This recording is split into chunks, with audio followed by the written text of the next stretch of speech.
A lot of us in the Utah sphere that in a typical bye week, if BYU is playing, and BYU is a future opponent, you're probably going to pay closer attention to that BYU matchup because the Utes are not in action. However, the Cougs are also off, and up next for them is the same Arizona team that hurt your feelings a week ago, and obviously for Utah, it'll be Arizona State next Friday night, so it's 8 days from now, Arizona State in Tempe, and we had penciled that in as a very easy game for the Utes. We'll get into the conversation a lot next week about how difficult or not so much that game really ends up being.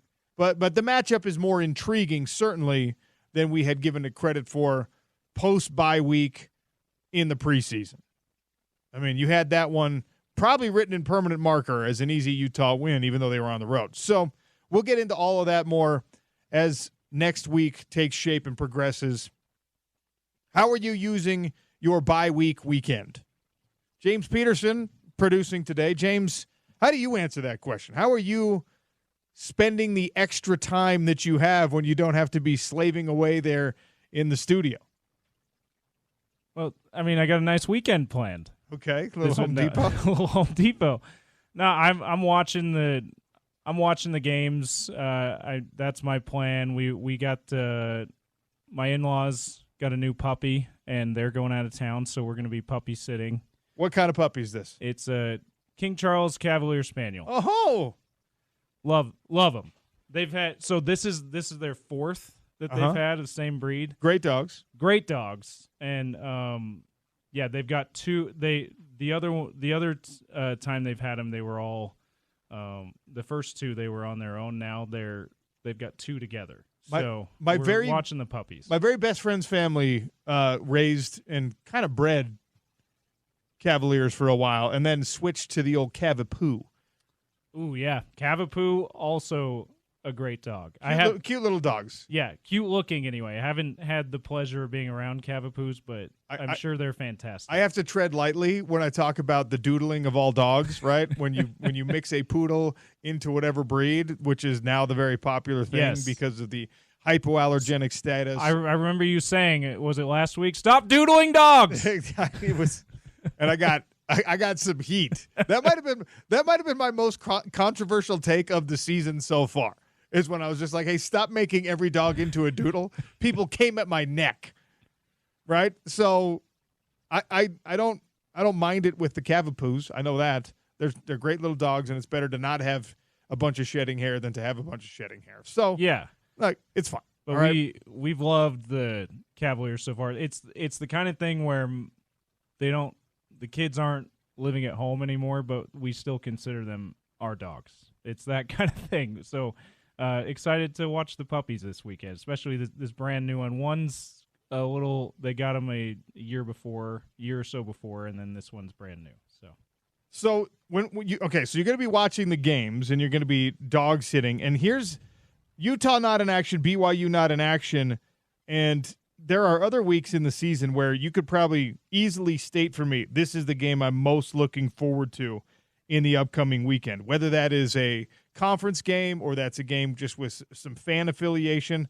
This is not necessarily a jam-packed, super stacked weekend of college football. The new conference alignment has it so, is there a lot of intrigue with USC Minnesota for you, James Peterson? I mean, so one that because I am a Buckeyes fan, Ohio State, Iowa, while not being the marquee Ohio State game, Iowa's pretty good. So that should be an interesting one. They're not ranked, but they are 3-1, and they're actually scoring. Yes, which is interesting about Iowa. Iowa could actually score more than 8 points per game this year. That's got me, Zachariah and I, before the season started, we did fractions of concern. Yes. With Utah football. Yes. That's got me about maybe a quarter asterisk. Quarter fraction of a concern for me. Fractions of concern feels like a great movie title for something starring I don't know, like you haven't seen that Robin Williams movie from the 80s, the Fractions of Concern? That's great comedy. Okay, there's just yeah, that sounds like a great movie title. There's the Miami Cal game, long-standing conference rivalry. In the Any Coast Conference. It's crazy. Look, Baylor, Iowa State carries, I think, a slight amount of intrigue. Michigan at Washington, for those of us who still hold over some interest with the former Pac-12 teams. And I'm a big Jed Fish fan. I'm glad he's not at Arizona, although obviously Brent Brennan isn't much of a relief for Utah fans, at least not this year. So Michigan at Washington is an interesting game. Utah State at Boise State. If you're an Aggie fan, that's a rivalry, right? That's become basically their biggest rival. And now it's a Pac-12 rivalry. Yeah. One of the great Pac-12 rivalries, Utah State versus Boise State. But the interesting thing about that one is you're talking about playing against a guy who's in the Heisman race, firmly in the Heisman race, in Ashton Jeanty. Now, he's been awesome. Do I think that he's going to win the Heisman Trophy? Absolutely not. Do I think he's going to be in New York for the ceremony? If he stays healthy, probably so. At this point, you got to think he's going to be a finalist. Now, like you said, injuries or maybe they fall off a little bit and teams figure out how to defend him a lot better. Maybe the numbers go down. But at this point, as Dan Patrick likes to say, Septisman, the September Heisman, yeah. I think he was Dan's pick for Septisman because he's been amazing for Boise State. He has 850 yards and 13 touchdowns. What is it, over 10 yards a carry right now? Yes. Every time he touches the ball, it's a first down. When's the last time we saw a full season of that kind of average? That's a Doak Walker winner at the very least. Oh, yeah. And if Boise can hang on and maybe find themselves as the group of five school that is in the running for the playoff, I mean, UNLV is going to have something to say about it. There are other squads out there who are, I guess, equally likely to end up there. But Boise State, I mean, they got Utah State at home. They got a bunch of favorable matchups moving forward.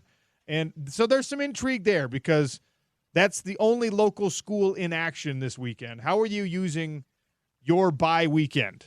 Look, the UFC being here, I'm very curious. I actually hope somehow we pull off a Hail Mary and we get to speak with Dana White before the fight happens. I want to know if they did that on purpose. If the UFC booked the date at the Delta Center for October 5th, knowing, one, it was basically the last open date at the Delta Center for the year because you've got Utah Hockey Club and Utah Jazz seasons right around the corner. And two, did you know in booking that it was a bye week for Utah? And perhaps equally relevant, slightly less so geographically, a bye week for BYU. So you've got a large metro that now needs a little sports content for their Saturday evening. So maybe that's what you're doing with your bye week. I'm going to spend a significant amount of time of my Utah bye weekend doing some of that. I actually asked Kyle Whittingham at his post-practice availability on Tuesday if he was going to the fights. And because he is so deeply entrenched in football season, he was like, wait, there's fights? What fights? There's fights? I said, Coach, you going to the fights this weekend? And he was like, I'm recruiting this weekend, but what fights are you talking about? I said, there's a UFC title fight happening at the Delta Center on Saturday night. And he was like, he's a big combat sports fan, more boxing than MMA. But Kyle Whittingham is a longtime boxing fan and he's adopted and enjoyed some of the MMA world. Maybe he sends Morgan on the recruiting trip now instead of changes them to Zoom calls. He's like, it's on Saturday night. He's like, I definitely have to recruit on Friday and Saturday morning, but maybe I can get there on Saturday night. I'm sure if he's able to find time in his schedule, I'm sure he will have no problem getting tickets to the fight. All you got, Kyle Whittingham is basically the governor at this point, so I'm sure he can get tickets, and he could probably. You actually know what his best connect for UFC tickets would be? This is a weird deep cut. Dalton Kincaid is friends with Dana White's kids. Oh, my gosh. So I'm sure people noticed this a couple years ago.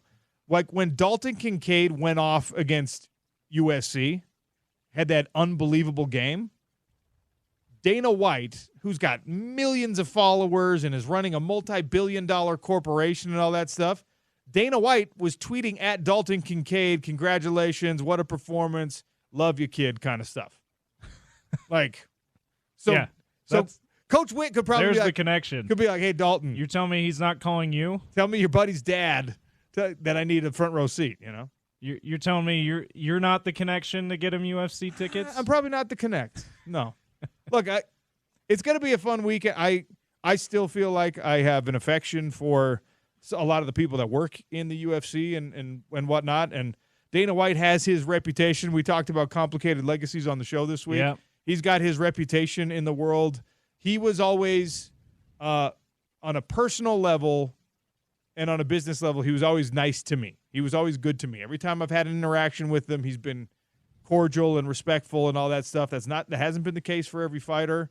I don't agree with all the pay policies and things like that in the UFC, but I have no reason to personally dislike Dana White, and there are a lot of people in the MMA world who find their bone to pick and ride that.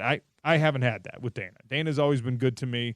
I probably have to remind him who I am every time I see him. I don't think he knows who I am, but I'm used to that because, when you talk about these people who are like, how many thousands of fighters come across his radar and how many thousands of business folks and media members even more so. I actually don't know if he knows that I'm in the media because he kind of hates the media. Oh. It doesn't matter. That's not what we're talking about today. I just was curious what people are doing with their bye weekend. You're going to UFC on Saturday, right? Yes, that's the plan. Yes. I think a more salient question and something that I've burned up a lot of time, so I want to get some thoughts on it now, and then we'll carry it over into our next segment as well, James. I know this is the home of the Utes, and we're going to talk more Utah football and Utah everything as the day progresses, but Nate Orchard is going to join us. We're going to catch up with Court McGee, who's fighting on that UFC card this weekend. Gordy Chiesa. All these folks are going to join us, and we're going to talk about the local interest, and we're going to talk about the Utah Jazz. We're going to talk about everything that's coming with the Utah Hockey Club starting its season next week, at least its regular season next week, and they've looked awesome in the preseason. We'll get to some of that as well. But what's happening with BYU right now is they are also in a bye week, James. This is a team that Vegas set the line at 4.5 wins for BYU. They were picked in the preseason to be 13th in the conference in a wide-open Big 12 conference. Everyone underestimated what BYU is capable of, and they have plenty of tests after the bye week, and it's going to be difficult, and depth is always an issue at a place that is remaking their roster to be capable at less of a group of 5 schedule and more of a power 5 schedule, power 4 schedule. Like, there's still questions for BYU, but they've overperformed. And I want to know if we believe that's actually going to change anything significantly for BYU. We know that they're getting more money now than they did in Independence because they're in the Big 12 Conference. The television deal is not stellar compared to what the SEC and the Big 10 have, but it's enough money to be pouring $30 million into your coffers. All right, we know the situation with NIL at BYU has been complicated at times. I predicted that BYU was one of the schools that actually had a chance at upward mobility when NIL became a thing because that is a very successful alumni base that is incredibly passionate about their fans, about their sports. And kind of true to the prediction, at first blush, there were a bunch of companies with BYU affiliation who said, yes, everybody gets some money. There's no such thing as a walk-on at BYU anymore. All the women's sports are going to get this sponsorship. And a bunch of money came in. Built Bar, all this stuff was happening. And then, right, it was like, oh, wait, these checks aren't cashing or they're not coming through or some of this money's drying up and there's no return on investment. So some of that enthusiasm goes away. But that was when BYU was not a top 25 football team. That's when BYU not even in a power conference yet. So how much does this really change things? BYU let's just say they finished the year in the top 25. I'm not going to make a prediction on who they beat, what happens in the Holy War, but let's just say BYU overperforms expectations to where they are in the top 25 at the end of the year. And we know what's been going on with the BYU basketball team, and we know what recruiting looks like there and what the NIL packages that have brought 3 top 100 recruits to BYU basketball probably look like. And we know that Kevin Young is among the top 10 highest paid basketball coaches in the country right now. KYU. Don't do that. Does it change? Does a singular season of success have the potential to change the long-term outlook for BYU? Because I guess what I'm really asking, James, is if Kalani Sitake and his staff can prove to you, and probably more importantly, can prove to the Smith Entertainment Group and some of those types of individuals, we can win even without your money. Imagine what we can do with your money at our disposal. Does that spark a change? And look, I don't want to call out SEG. I don't want to call out Ryan Smith. They've been incredibly generous, and there has to be some end to the pocketbook. You can't just keep going and saying, hey, we want more, we want more, we want more. I'm not trying to throw this all on him. I'm just using that as an example. But a top 25 finish for BYU in a year when they were expected to be a 4 or 5 win team, does it galvanize this community? Does it galvanize the spending? Does it galvanize the NIL to a point that the outlook changes in your mind, James? Can it happen? I mean, it feels like it has to, right?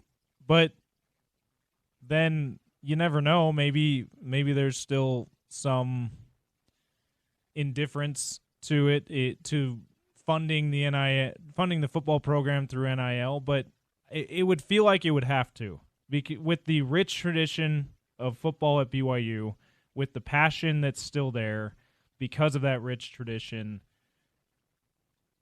them showing that they can win without a ton of NIL money flowing through the program in a power conference.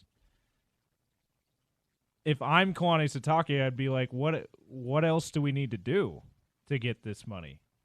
So I would hope that it would for BYU's sake, that you always hope that winning can make the ultimate difference. And I would predict that it would, but also, I mean, Utah has had that kind of success, and Kyle Whittingham still publicly every once in a while is saying, we need to be better about NIL funding. Well, so you just never know. And look, I know that he hasn't said anything. He hasn't said it recently, but we have heard him as recent as last year saying, "Hey, the top 25 teams in the country are going to be the top 25 funded teams NIL wise pretty soon. We need to be in there." And by the way, Coach Witt saying that is no different than like Kalen DeBoer has to say that. Yeah, it's true. Everyone has to say that now because that's where you're at in college football. If you're Marcus Freeman at Notre Dame, you still have to be like, yeah, we're appreciative of what we got, but we do want more. We do need more because that's just how it is and the spending. And maybe that changes if you can get some kind of decent framework with the new settlement and with, dare I say it, collective bargaining eventually in college football and a real salary cap. We'll see. However, you look at BYU and the comparisons to BYU when you're talking about Utah or Utah BYU put next to one another on the recruiting front, on the success front, now as conference opponents, there has been an apples to oranges element for a long time in the success that the two teams have had on the field. But if BYU is erasing that disparity right now, and I expect the rivalry game, the Holy War is going to be a great game, right? I think it's going to be a fun one. Without predicting the result, it's going to be competitive. And based on my premise, BYU finishes the year as a top 25 team. Does that mean realistically you can now expect the investment to come in to keep BYU in that top 25 conversation repeatedly? Look, Tom Holmoe is one of the best athletic directors in the country. His job got easier by joining the Big 12 Conference. I think Kalani Sitake is a great coach. I think that a lot of guys on that staff are great coaches. recruiting has been an issue at BYU, in my opinion. I don't think that they've really hit the home run in recruiting, but they can help that a lot if NIL at BYU football starts to look a lot more like NIL at BYU basketball. So is winning more games than you thought you would this season enough to turn that around? And to that point, I would think that, I mean, they already have won more than what Vegas expected them to win. They can't just be a bowl team for that to happen. They've got to be probably at least an 8-win team, probably more like a 9-10-win team for a 1 year to make that kind of a difference. But I would think that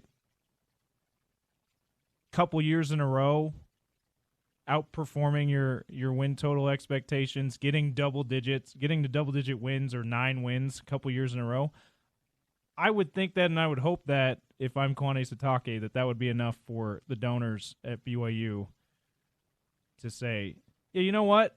Let's give you a little bit more to work with here, NIL-wise. And we've talked about it plenty on this show. There's a lot more to it than just that. There's a lot more to winning and competing for conference championships than just having people throw money your way and being able to utilize that in NIL. There's a way more to it. Culture matters, and recruiting matters, and making sure that you are successful in the transfer portal, whether that's because of NIL or because of your culture or because of fit or because you can tell people, look what we do with our players. Look what Kyle Van Noy is still doing in the NFL. Look what Puka Nacua was doing when he was healthy. Look what Fred Warner is as the best linebacker in the NFL. Like, all of that is going to be part of the picture for BYU moving forward, but the money thing is undeniable. Yeah, and don't you think, I mean, I don't know if you disagree with this, it feels like BYU is either there or they're very close to all that other stuff. I mean, they can improve in recruiting, like you said. NIL would help with that. But as far as culture and what guys are doing at the next level, I feel like those boxes are pretty much checked. All right, we got to take a break here. I'm going to try to stay on clock a little bit, at least here in the first hour of our show on a Thursday. Good for you. I'm going to try. On a Thursday. I'm going to try. Don't expect it every day, James, but I'm going to try it today. I want to talk a little bit more about this, and we'll take a look at where BYU sits in the estimated NIL spending. We'll take a look at where they sit in the coaching salary situation right now, because Kalani Sitake is severely underpaid if he's a top 25 football coach. I mean, drastically underpaid. Opening segment of the Sean O'Connell Show brought to you by Alvi Armani. If you're experiencing the hair loss, the hairline is retreating, receding, if maybe you're starting to get that thinning, the bald spot, the old Friar Tuck is going on, don't deal with it. Don't stress about it. Get it fixed. AlviArmani.com. They'll deal with it for men, for women, for anyone under the sun who is worried about hair loss. AlviArmani.com. All right.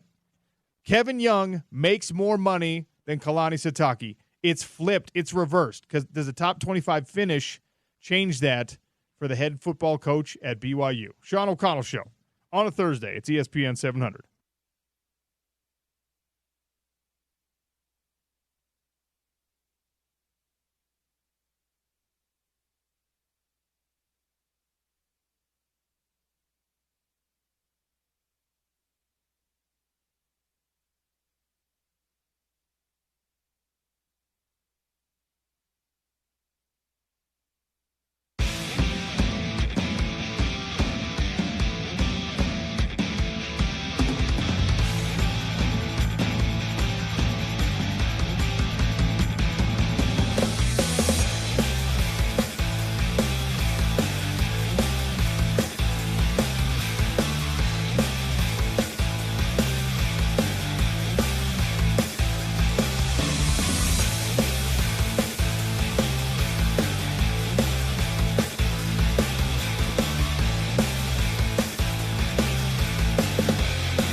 right, welcome back to the Sean O'Connell Show. It is a Thursday. We are getting closer to a football weekend that does not include a game for your University of Utah Utes.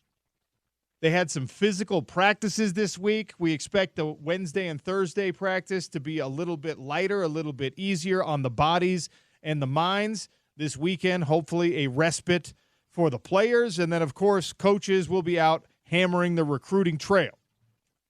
BYU also on the bye week. They've got Arizona after that. And we were talking about BYU and the expectations that come with more winning. And they're winning more this year than people thought they would, and it's fun to watch, and it's fun to see two top 25 teams in the state of Utah that are on a collision course to face one another on November 9th. A lot of football to be played between now and then. We'll get to that at some point on the show today. And in the next few weeks, we'll talk about it probably every single week. Because it's a Utah bye week, opens up the opportunity to discuss a little bit with this BYU football program. And there's connections all over the place, of course. Jay Hill is really coming into his own in his second year as the defensive coordinator after a massive amount of success as the head coach of Weber State and building that knowledge, reputation, culture, mindset, everything while he was a longtime assistant at the University of Utah, where, of course, he also played. So the connections are rife, and I'm not going to apologize for talking some BYU here on the home of the Utes. How dare you, OC? One of the things that's really fascinating about BYU is it is one of the toughest jobs in all of college football from a recruiting standpoint. I think now we've graduated beyond the reputation of Utah being this like hinky-dink backwater with strange cultural issues and no big cities and no fun to be had. I think we're past that. I think you've seen enough kids from Florida and kids from Texas and kids from Louisiana and kids from California not only come to Utah, but then play their careers at the University of Utah, at BYU, and decide to stay, right? Manti Te'o lives in Utah. There are reasons. This is an appealing place, and you all live here, right? And that's why you're listening to me. You all live here. You know what those things are. I think we've maybe not gotten all the way over that hump, but we have started to move beyond like that. Well, it's in Utah, and who would ever want to be in Utah? Joe Rogan, who's got the most popular broadcast, podcast, pop culture, anything in the country, talks about Utah with great affection all the time. So the reputation has changed somewhat in society. Now, BYU is its own little microcosm, and we know that, and the BYU honor code has loosened things up, not necessarily from the letter of the law standpoint, but a spirit of the law standpoint. It's not quite so tattletale-y down there as it used to be, and that's a good thing. Still, BYU remains one of the most difficult jobs in the country. And Kalani Sitake is doing that job for about $3 million a year. I don't need to tell you that that is 50% of what Kyle Whittingham is making. I don't need to tell you how that compares to the top coaches in the country, who, quite frankly, some of them have, I throw up the air quotes here, easier jobs, less demanding jobs, more football-oriented jobs. Like Kalani's he's got to balance certain things on his scale that Kalen DeBoer doesn't have to balance, that Urban Meyer and Nick Saban never had to worry about, that Dabo sitting in his weird ivory tower in Clemson and just casting aspersions and judgment on the way everyone else does things, he doesn't have to do some of the things that Kalani has to do in upholding not only the image of a football program and the culture of a football program, but also being a figurehead and a face for an entire faith, a religion, an institution in BYU that by design is a very forward-facing representation of that. And BYU football, you could make an argument, is the most is like the tip of the spear for that PR initiative when it comes to BYU. And basketball, by the way, coming up hot behind it to be like the new thing, to be like basketball. And that's kind of where this conversation started, because the BYU basketball coach, Kevin Young, we don't have the official numbers. USA Today does their full breakdown every year, and they have to go with estimates for these private universities. We don't know exactly how much Lincoln Riley makes at USC, but we have some pretty reliable sources, and eventually someone goes and they do up like tax record requests, and they see where certain money was allocated and spent. So Big J journalists do a lot of hard work and do a good job finding what this stuff is. Kevin Young's estimated salary, $4.3 million per year. For a basketball coach, for a basketball coach. And then, look. That's good money for a college basketball coach. It's top 10 in the country. And BYU is not a blue blood basketball program. Now, BYU football is not a blue blood football program either, but the blue blood football programs pay $10 million a year. Yeah, and this is almost half that. And for the football coach at BYU, who on some level is expected to compete not necessarily with blue bloods. The Big 12 doesn't have a blue blood in football anymore. There's no Texas. There's no Oklahoma. But the new bloods are there. The Oklahoma States are there. And the Utes are there.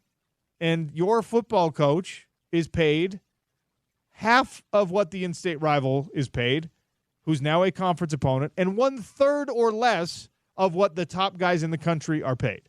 And yet, the expectation of your fan base is that you get to that level and you stay there, right? Bronco Mendenhall went to Virginia partially because he was going to make twice the money at Virginia to do the exact same job, except slightly easier. Yeah, even though he was winning 10-plus games just about every year. And that's where Utah has pushed themselves into this same category where the expectations for all of us as Utah followers, Utah fans, Utah alum, Utah season ticket holders, whatever, you are now just as delusional and as ridiculous about your expectations as BYU is.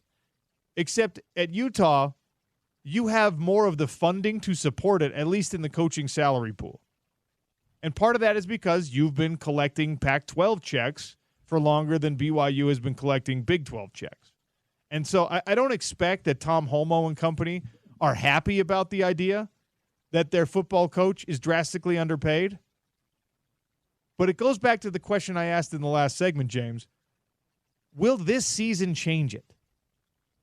Is Kalani Sitake, if he finishes in the top 25 this year, going to get a compelling enough phone call from whomever it is, right? I mean, we know UCLA made some overtures in the past. We know that Washington, after Kalen DeBoer left, expressed a little bit of interest. Is there going to be a compelling enough offer? Or is there going to be something that gets far enough down the road that BYU feels threatened and says, guys, we got to pay him $5 million a year? And if that's what the number is Ryan Smith or Danny Ainge or whoever it is that's now funding a lot of these BYU athletics things, is that person going to say, well, now that I've seen this from Kalani in the Big 12, absolutely, I will write whatever check is necessary to cover whatever other costs so that you can pull this out of the official company coffers. I genuinely don't know, James. And I don't, Kalani doesn't want to leave BYU. I know that for a fact. And if you threw $5 million at him to go somewhere else, I don't think that he would necessarily leave. But you know how the agents handle these things when it comes to. Everybody has their number, though, too. You know. So maybe $5 million isn't that number for Kalani, but maybe a team that has deeper pockets than that might throw a bit more to him, and he would seriously consider it. I would think that they would have to. If there's a team that's saying if he comes back to them and says, hey, or his agent comes back to the school and says, hey, he's getting an offer from Florida State, who might dismiss their coach after this awful season that they're having. And Florida State, by the way, would have offered Coach Prime at that point. Yeah, but just as an example, yeah, we have an offer from Florida State for $7 million a year. I would think that BYU would have to up it to at least $5 million to keep Kalani, especially if he said, look what I've done. Top 25 team in a year that we weren't supposed to win more than 4 games. We were saying it'd be a success if we make a bowl game. Can you imagine? And I know this is not how Kalani's mind works, so don't pretend that I'm like speaking for him. I'm certainly not. But can you imagine being Kalani Sitake, and if the estimate is accurate, and we have no reason to believe that it's not, that he's making in that neighborhood of $3 million a year, even if it's 3.5, and his team finishes in the top 25, and his team that was expected to win 4 games this year or 5 games this year ends up winning 9 or 10, and that's a very real possibility for BYU. We're talking about this on a bye week at the halfway point. We're speculating on it, but I promise you, if BYU wins 10 games this year, I will spend an entire show campaigning for Kalani to get a 100% raise, to double his salary. Can you imagine if you're Kalani Sitake and you're watching and you're saying, man, I've made this happen at this school with these limitations in only my second year in the Big 12, and Mike Gundy, who's been in his job for 20 years and has had T. Boone Pickens and that estate funneling dough. I'm talking about hundreds of millions of dollars in to not only the athletic department and the facilities, but now to the NIL fund at Oklahoma State. And Mike Gundy makes $7.75 million this year. And he somehow broke the Doak Walker Award winner, so he's not even a good player in 2024. Wild. And that guy's making more than double what I make. That'd be tough to swallow, to say the least. And again, his mind doesn't work the way that my greedy, like Gollum, my precious type mind works. But at some point, there is a level of respect that has to be shown to a coach who has outperformed expectations and has done a good job in one of the most difficult jobs in the country. Absolutely. And I think he would have all the leverage he needs to get at least a significant raise, if it's not double what he's making, if they do finish 9 or 10 wins at least this year and in the top 25, in the running for a conference title game appearance. Like, I would think he'd have all the leverage to do that. Again, this is all speculation. I'm only talking about the way that BYU is trending right now. Where they are trending right now is for like a 10-win season. Do I think they're going to be undefeated? No. Do I think they have an opportunity to win a lot of these next games, including the one against the University of Arizona? Yes. Yeah. They're going to get, the bye week. We talked about how important the bye week is for Utah to get healthy. Kalani Sitake has been a lot more transparent about injuries with his team. You know who he said is expected to be back? His entire running back room. Which is huge. Hinckley Rapati, great back. LJ Martin, great back. Wasn't Martin supposed to be the number 1 guy going into the season? Yes. Yeah. And then we saw, after those guys went down, we saw Sione Moa just blow it up, look exactly like he did when he was a freshman, when he was a high school running back at Timpview, does that as a freshman, and then he gets banged up and he's out, and now he's going to be back in the rotation. So, I mean, this BYU team with 3 high-quality running backs added into the mix again after the bye week, I'm only projecting what I'm seeing right now. I'm with you. All of you Utah fans are listening to this and going, please shut up about how good BYU can be this year. I know why you're saying it, but it's something you have to confront, and it's something that you have to be prepared for, because that game on November 9th got a lot more interesting, and we have to see how everything plays out. But Utah's going to get healthy in this bye week. So is BYU. Yep. And BYU, there's a chance that they could be even healthier than Utah after this bye week. Well, hopefully it's even for both schools' sake. But they have had less serious injuries than BYU or than Utah so far. So it's there's a chance of that. I want to ask you, because I was thinking about this the other day, what I thought the expected record would be through 5 games for BYU before the season. I was figuring 4-1 at best. A loss to Kansas State for sure. Yeah.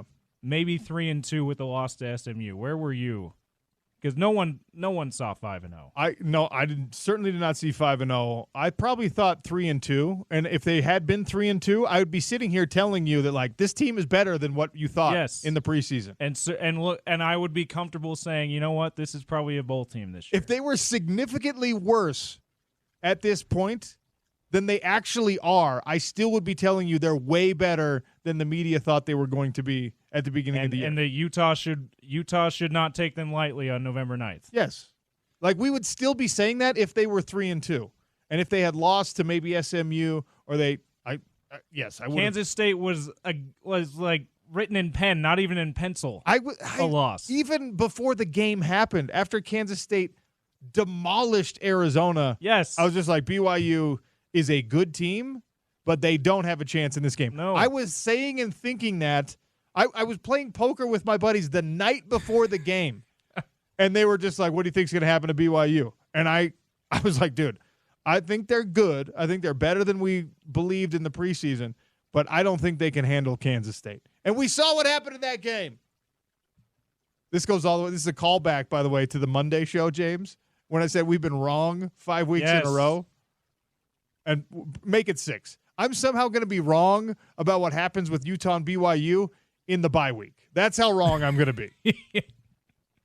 It's remarkable, and I know we're home of the Utes. We've kind of backed ourselves and we've painted ourselves in that kind of corner. But this BYU team deserves our attention with what they've done, and we know that we have tons of great Cougs fans listeners out there as well. Shout out to our Cougs fan listeners who are. We have at least one. I know that we have at least one. I know that in Bill's time that he had a good amount that like to listen to him in the midday. So I know that we've got a good amount of Cougs fans that listen in too. And this team, if it had been what we'd seen the last few years, we wouldn't be spending that much time talking about BYU this year until it gets closer to the rivalry game. But with a 5-0 start, exceeding expectations by a lot, and right now, the second highest ranked team in the conference in the top 25 poll, arguably should be the highest ranked team, and they deserve our attention here on the Home of the Utes. All right, we're going to take a break here. Short segment to finish the hour, and then we're going to have Gordy Chiesa, and then we're going to have Court McGee. We're going to have Eric Weddle. We're going to have Nate Orchard. We got a great show for you. Thanks for bearing with me while I talk a little BYU, all of you Utah fans out there. Okay, this is a rival that is an in-conference opponent that is really good right now and is a train headed your direction. So we're going to see what it looks like. After the break, I'm going to get to some of the responses on what you are doing with your bye weekend. And, of course, we'll touch on a little basketball as we prepare to talk to Gordy Chiesa. I actually have a question for James because I know he's a big Jazz homer. What are you doing at the 5? Who plays center? Who's your starting center for this Utah Jazz team? Knowing what the goals are and what the goals aren't. We'll get into that next on the Sean O'Connell Show. It's ESPN 700, Utah's #1 sports talk.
right, one last segment here at hour number one. Gordy Chiesa set to join us in the beginning of hour number two.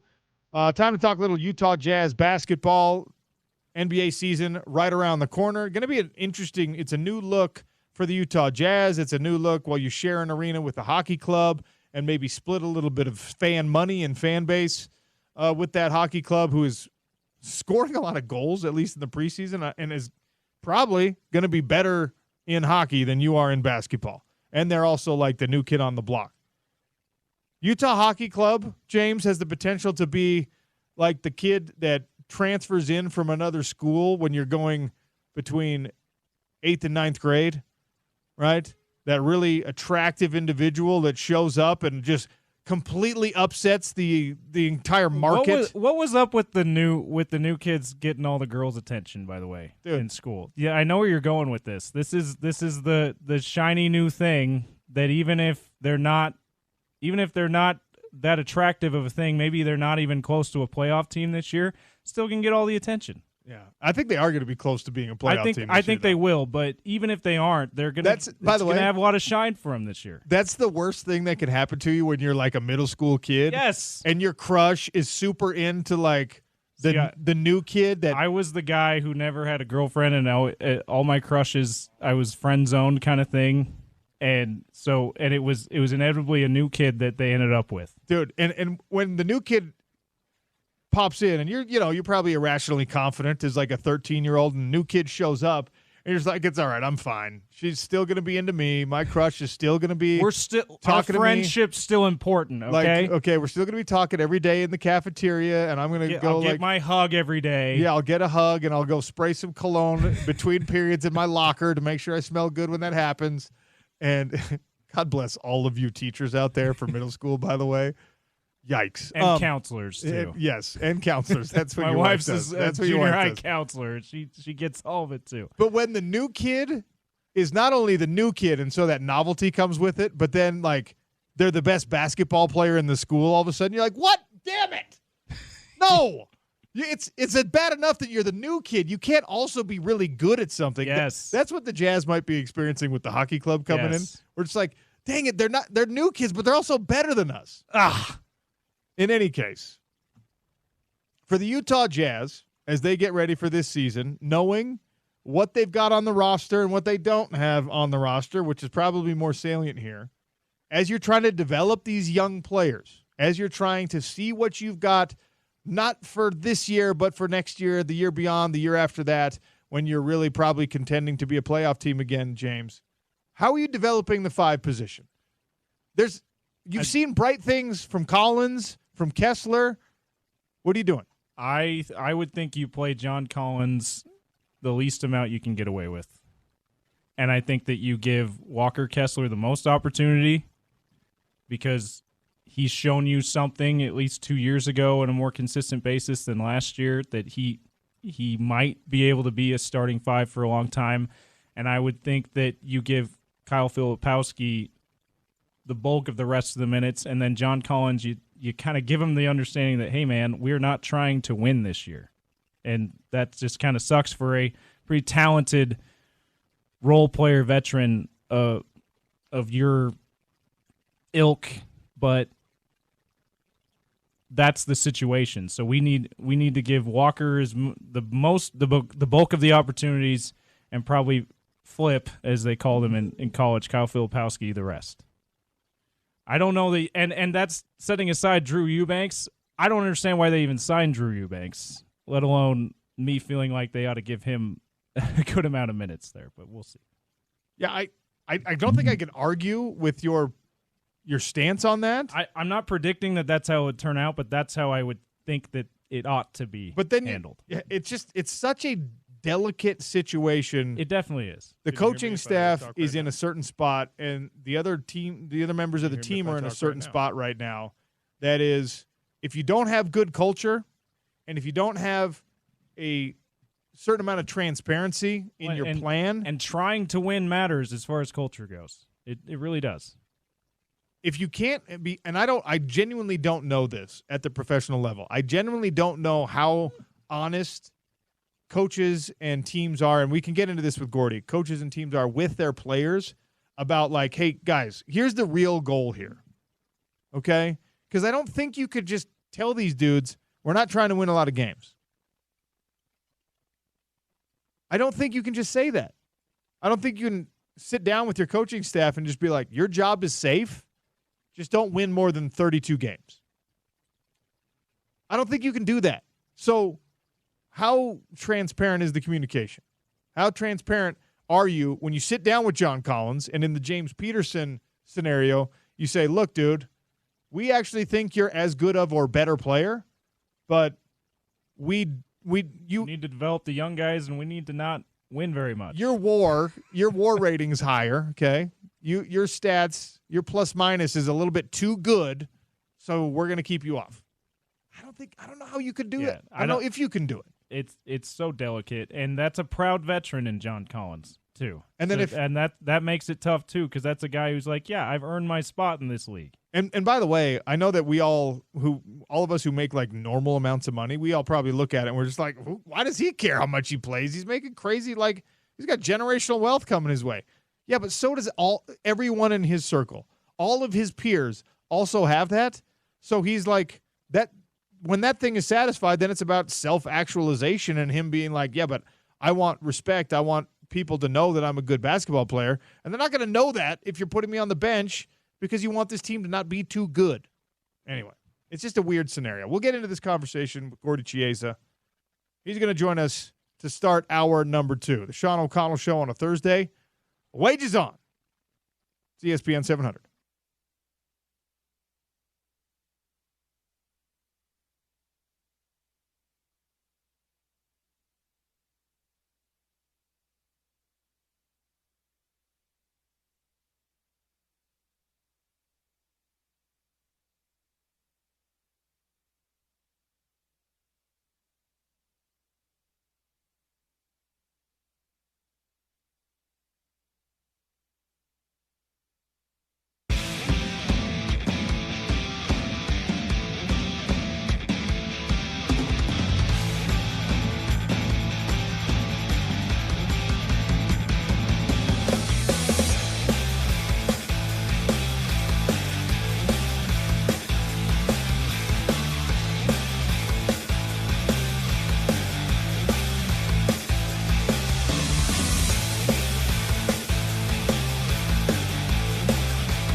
Hour number 2 on a Thursday. Going to have a little bit of fun. Gordy Chiesa right now. Court McGee, who's fighting at UFC 307 this weekend at the Delta Center. An absolute institution in the Utah mixed martial arts community and still going. Court is incredibly impressive. He's going to join us in studio here in about 30 minutes. Right now, time to talk a little bit of basketball with my friend Gordy Chiesa, our NBA insider. Gordy, what's up? Oh, see, I'm doing fine. Thank you.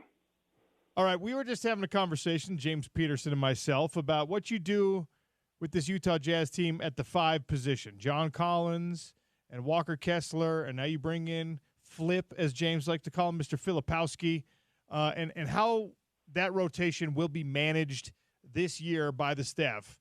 Any insights, any thoughts on what you do with the big men? I think you go with Walker Kessler to start. Let's not forget, when he was healthy, he played had some good moments last year. The problem is sometimes offensively, he catches the ball and he's woefully off balance. And so he's got to improve. He has to improve as far as his coordination. But he is a good shot blocker, and that's what the Jazz need.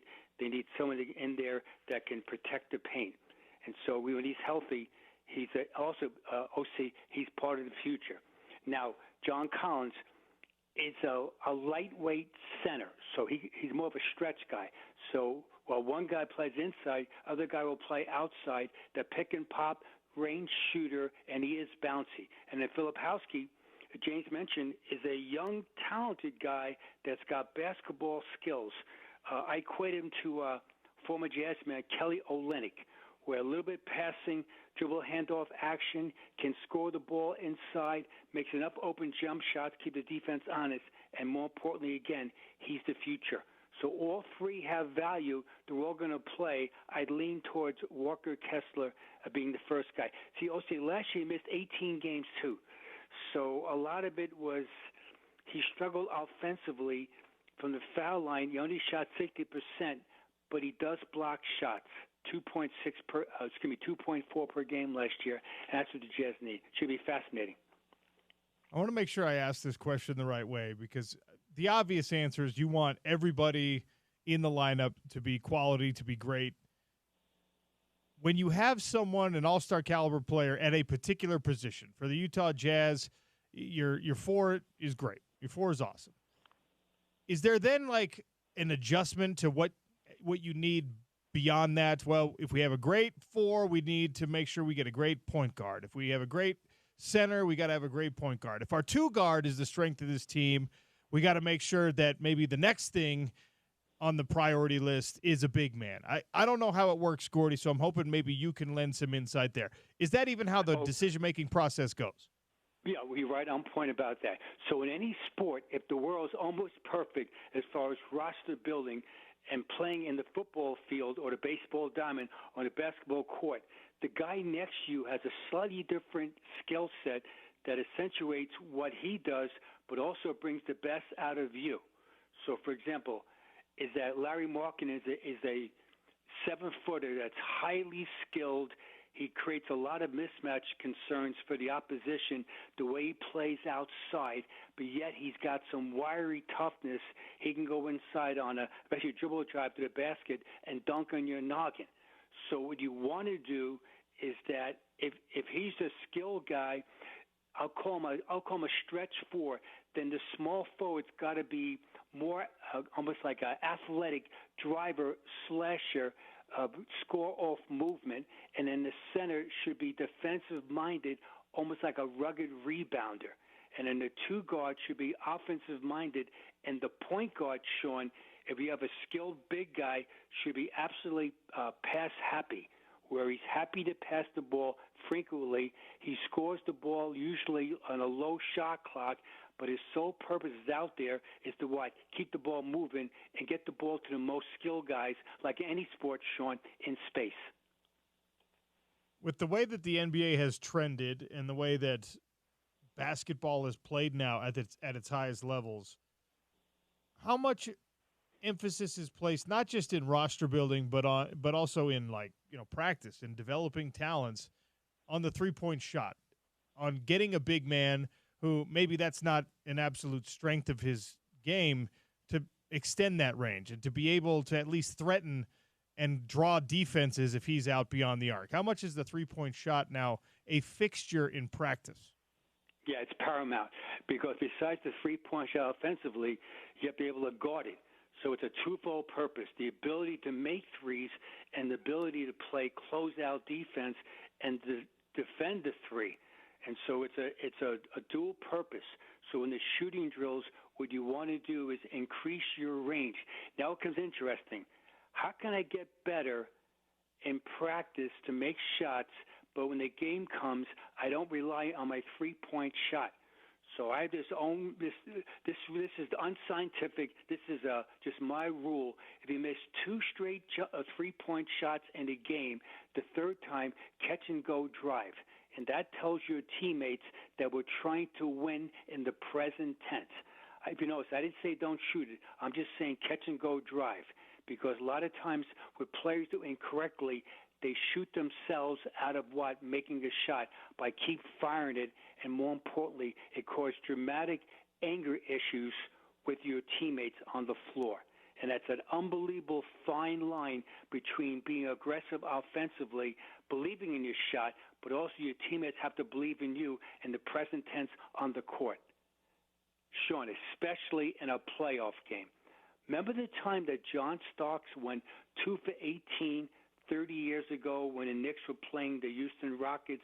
That was the night of the O.J. Simpson chase. You remember that, Sean? I do remember that, Gordy. Almost inexplicably, I was a Knicks fan growing up. Patrick Ewing was my favorite player. I loved the Knicks, and that was a heartbreaking game. That and was it Charles Smith getting rejected like 9 times under the basket? Some of the worst moments. Reggie Miller demolishing things in the final 8 seconds of a game. You're bringing up horrible memories from my chubby childhood. And so, Sean, the illustration about that is that, yeah, we have confidence in your ability, and you can make shots, and you work diligently on it.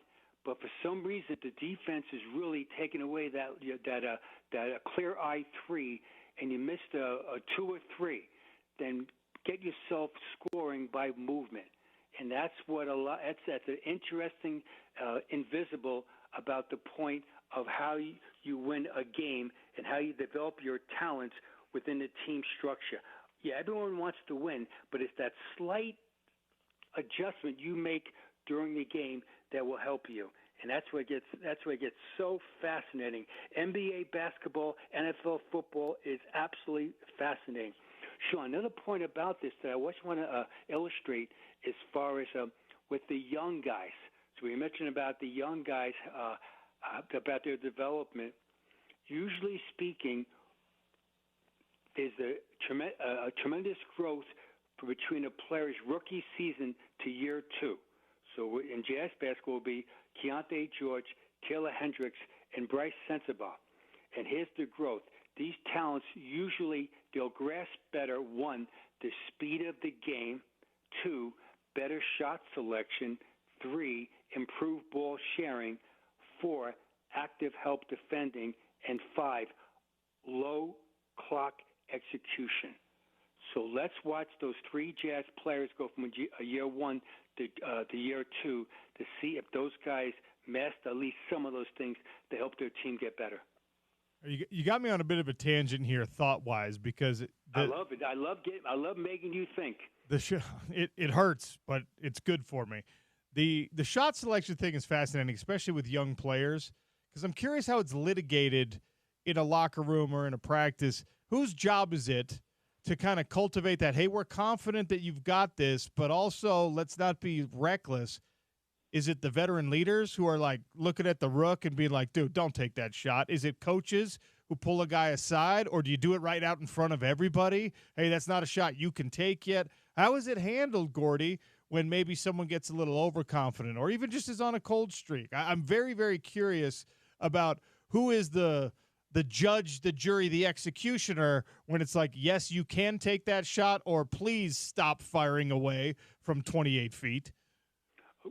The judge should be the head coach. Okay. So the head coach in preseason practice should define what a good shot it is for you individually and with our team. Usually speaking, The reason why it wasn't a good shot, Sean, generally, is because before the shot was taken, that person probably over-dribbled dramatically. And so when you over-dribble, usually speaking, you're going to fire miscast shots. And so it's going to be the head coach one, and then the team leader offensively, who most times will be a tremendous shot maker, and hopefully that guy will teach the players what a good shot is at that time of the game. So much is based on time and score. What's the score? What happened in the previous 3 possessions? So if you have like 2 straight turnovers in a game, and then suddenly back-to-back misfired quick shots, usually speaking, that's going to really be a detriment. So coach 1, star player 2, and then also showing that thing called who's the point guard. The point guard, see, in the NBA right now, they call it's positionalist. But in a playoff game, the last 5 minutes of a game, the team that usually is successful is the one that values the ball, and that player usually would be a point guard or some dramatic veteran that plays like a point forward, say LeBron James type or Nikola Jokic type of the Denver Nuggets. So again, it's a fascinating, unbelievable floor spacing of what's a good shot, what isn't a good shot. Gordy Chiesa is my guest here on the Sean O'Connell Show, talking all things NBA here on ESPN 700. So we didn't spend a lot of time on this the other day when we had our conversation. The trade that happened between the Timberwolves and the Knicks, which of the guys involved are you most intrigued to see in his new spot? Dante DiVincenzo. Wow, and the reason why is that now he goes to the T-Wolves, and he's vastly underrated. And so now Anthony Edwards is now the star player. There's no defined area now. He's the star player of the T-Wolves. And so DiVincenzo is going to go there, and he's going to give them an unbelievable bounce off the bench, or if they start him and slide him over to small forward, it's going to be a tremendous acquisition. I know it's very sexy to say Julius Randle for Karl Anthony Towns. I get it. I understand it. But I'm more intrigued by Dante DiVincenzo because it does affect the Jazz, because the Jazz are in the same division. Last year, the T-Wolves beat the Jazz 4-0, and as far as when they played each other. And so they added another defensive player that can score the ball. He's a fiery player, and in a playoff game, he's going to be there. All right, New York Knicks, they made a value judgment that they wanted to move on Julius Randle to get Karl Anthony Towns, who's a major talent.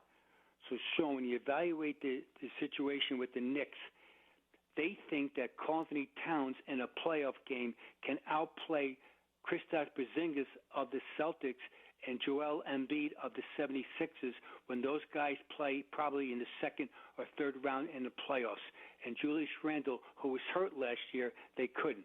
The last point about this is that when Jalen Brunson got hurt in the playoffs in that Game 7 at home, the Knicks had nobody to go to as far as scoring. There was no Julius Randle, and there was no OG Anunoby.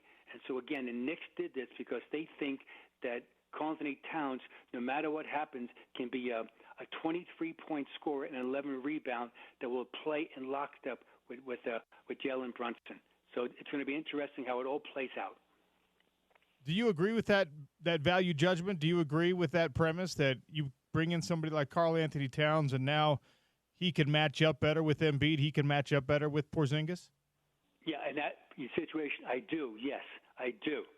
However, is that I wish he'd play harder. See, I'm tempering my words because I love his talent, but in playoff games, just generally speaking, he has fallen short. And so is Joel Embiid also, I get it. So if you're saying, what about Embiid? You're right. So that's why it's so important that you've got to be able to score gritty points in the playoffs. In every playoff game, whether it's the NFL or the NBA, generally speaking, the team that advances to the next game or round is more gritty. The Knicks were gritty last year. They played unbelievable. And so were the Celtics, I might also. They're gritty too. Anthony Towns is more of a a finesse big guy. I know his numbers. What are you talking about? He averages 11 rebounds a game. I get it. But he gets very few impactful rebounds. Now, at age 29, will he improve that? We're going to find out.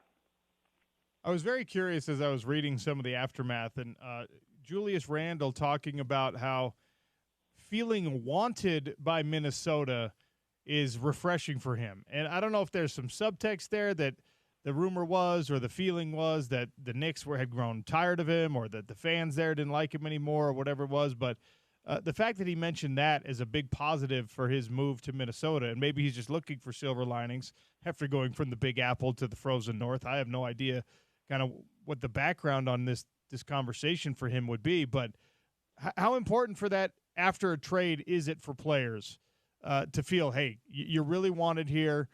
We went out and we got you. You were a big part of this trade. It's not something that got thrown in.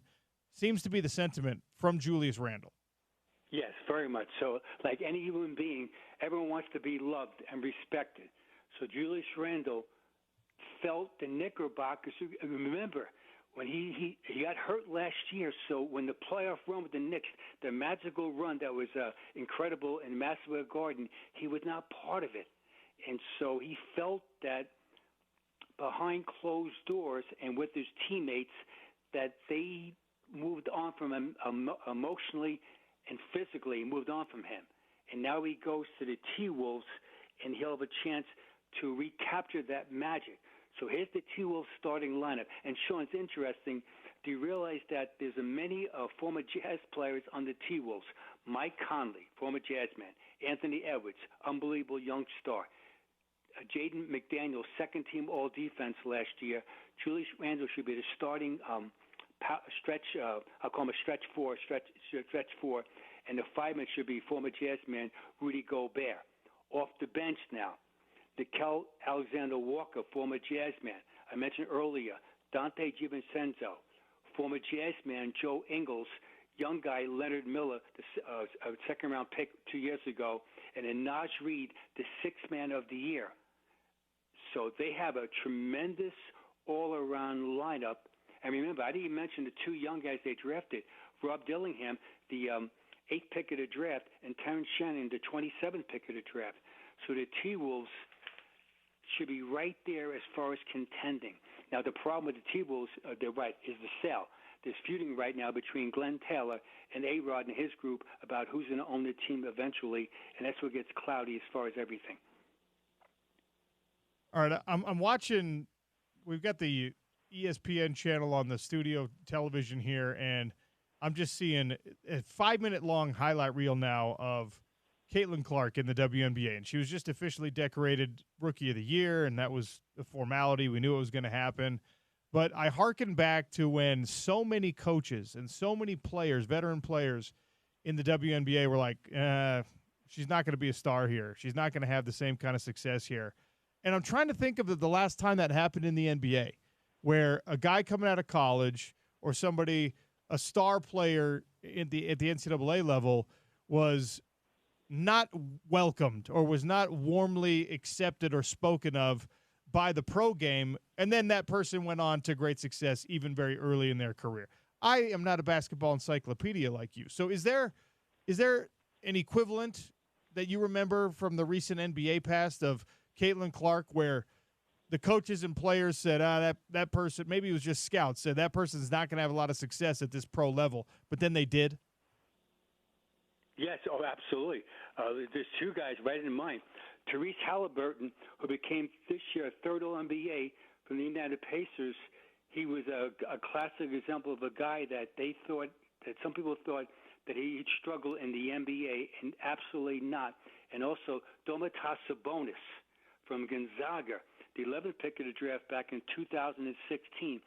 The people said that probably couldn't get a shot off in the lane. Last year he led the NBA in most double-doubles as far as overall. So there's two guys in particular, and let's add to that, Jalen Brunson, the 33rd pick of the draft when he came out from Villanova, and now he's All-NBA. So those three guys come into view right now where the people that the experts, and Sean, I love when we say experts. Who are the experts? How they all thought that maybe they wouldn't be as good. Now with Caitlin Clark, I love her game, is that she reminds me of really Larry Bird and Stephen Curry, and that she's worth every penny that she gets paid. In fact, she's probably underpaid, I'm sure, and that she is absolutely great for basketball, both women and men's. And if you're a basketball aficionado, like I know you are, is that you really appreciate her game. It's been fun to watch the way that not only she has affected the game, but the game. I mean, the ratings are up. The WNBA is having its moment right now, and I'm curious to see how far it extends. It's rare that we get these inflection points in modern day professional sports, but it's happening right now in the W. Oh, very much. And let's not forget, in 2028, the Olympics are going to be in L.A. Okay, so she will be front and center for USA women's basketball, and it's going to be a tremendous thing. And speaking of shooters, we left out Steph Curry. I've been thinking about Steph Curry the last few days, and that guy is an amazing player in that this is his 16th year in the NBA coming up. So just picture on that very small, relatively speaking, body, 16 years on those wheels, on those legs, and on those very, very narrow shoulders, how great he really is. And with the Warriors basketball, Sean, the question is always is, I mentioned a bit earlier to a colleague today, who's going to be the second option? Is it going to be Jonathan Kuminga, or it's going to be Andrew Wiggins, or it's going to be Buddy Hield? And so the Warriors, so I know there's a lot of Warrior fans that live in from the Bay Area, moved to Salt Lake City about 10 years ago, will find out which guy it's going to be. I'm going to lean towards Wiggins having a bounce-back year, and Kuminga also be able to have a tremendous year, and then Buddy Hield be a knockdown shooter. Gordy, I always talk about this. It's one of my favorite things for my own individual radio career. 10 years ago, I was working in the San Francisco market. We were talking about the Golden State Warriors every single day. And there was a question back then about whether or not Steph Curry was the guy. There was a question back then about whether he was ever going to be able to stay healthy because of the chronic ankle problems. And that was right before he started to really grow into the greatest shooter of all time, first ballot Hall of Famer, one of the all-time greats. I mean, Mount Rushmore shooter in the NBA. And I was doing Bay Area radio 10 years ago, and the hot take machine was just like, this guy was a waste of money and waste of a draft pick and all that. And look what his career has become. Very much. The seventh pick of the draft back in 2009 from Davidson College. And besides that, Sean, he's got that grittiness. Like in playoff games, when people are being with him physical, he's able to have an escapism and get his shot off because he's unbelievably skilled. But defensively, he's going to dig in. And so all of us in the NBA that are around it for decades, they respect him because he plays to win. And the Warriors, with 4 championships in the 8-year window, is incredible. It might never happen again. I mentioned earlier that there's been 6 straight NBA different champions the last 6 years. Will it be 7? The Celtics think they're going to repeat right now. History tells us right now that it's probably unlikely. Gordy, before I let you go, what list do you have for me today? My list today is right segue, Sean, about rookies. This is the NBA Rookie of the Year award winners the last 10 years. So let's take a trip down memory lane and see that guy was Rookie of the Year. Here we go. 2015 on cue. Andrew Wiggins was the first pick of the draft the previous year, Rookie of the Year. 2016. Karl Anthony Towns was the first pick of the draft the previous year. 2017, Malcolm Broderick was the 36th pick of the draft, became Rookie of the Year. In case you're wondering, the first pick when he came out the year before was Ben Simmons. 2018, technically he was rookie 2 years in a row. Ben Simmons was Rookie of the Year. He was the first pick of the draft when he came out. He missed the whole 2016-17 season with a right foot fracture. 2019, we all love this guy, Luka Doncic from Slovenia. He was the 3rd pick of the draft. The previous year, the number 1 pick was in his class was DeAndre Ayton. Sean, DeAndre Ayton was number 1, Luka number 3. 2020, and that was the year of the COVID-19. John Morant, Rookie of the Year. He was the second pick of the draft. The previous draft was Zion Williamson at number 1 that year. 2021, LaMelo Ball of the Hornets, when he came out, was the third pick of the draft. The number 1 pick the previous year was Anthony Edwards. 2022, Scotty Barnes, fourth pick of the draft. The first pick was Cade Cunningham of Detroit Pistons. 2023, Rookie of the Year, Paolo Banchero was the first pick of the draft. And in 2024, we will love this guy, the Frenchman, Victor Wembanyama, was the first pick of the draft. In Jazz basketball, the only Jazz player to ever be named Rookie of the Year was Darrell Griffith, Dr. Duncanstein. He became Rookie of the Year back in 1981. So the question is, in 2025, Rookie of the Year, who is going to be?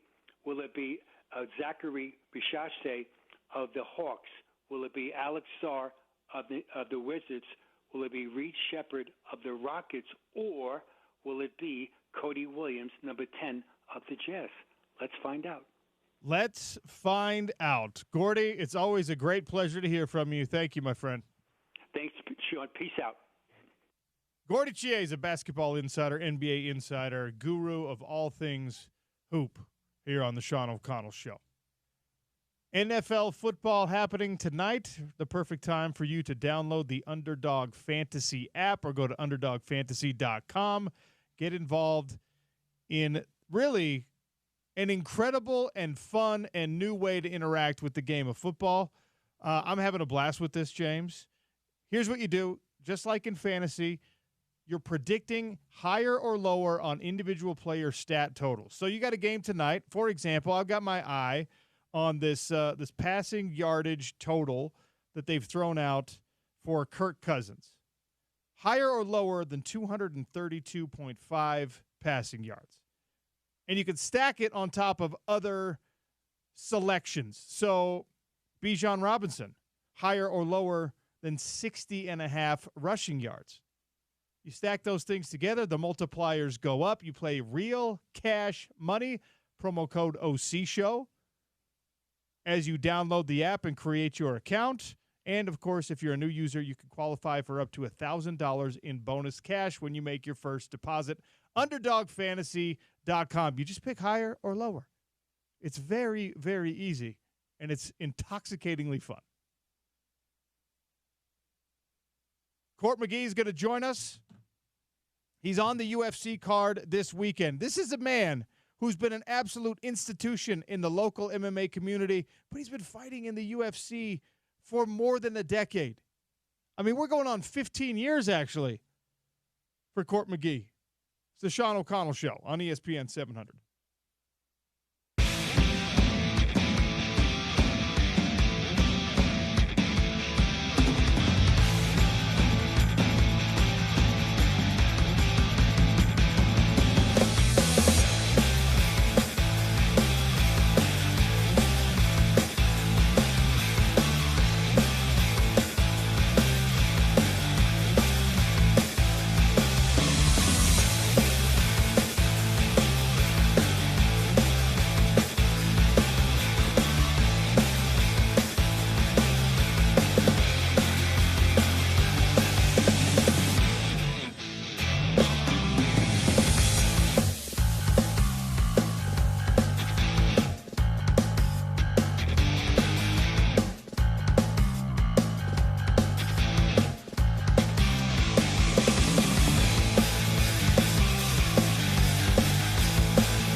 All right, let's have a little bit of fun on the Sean O'Connell Show. I've been looking forward to this all week.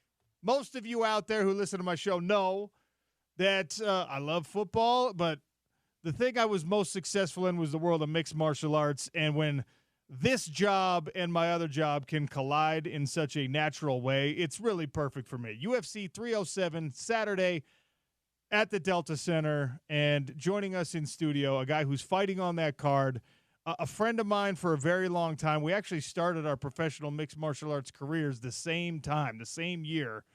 The difference between us is he's still going, and I've been retired for 6 years. Court McGee, kind enough to join us here in studio on ESPN 700. Court, how are you?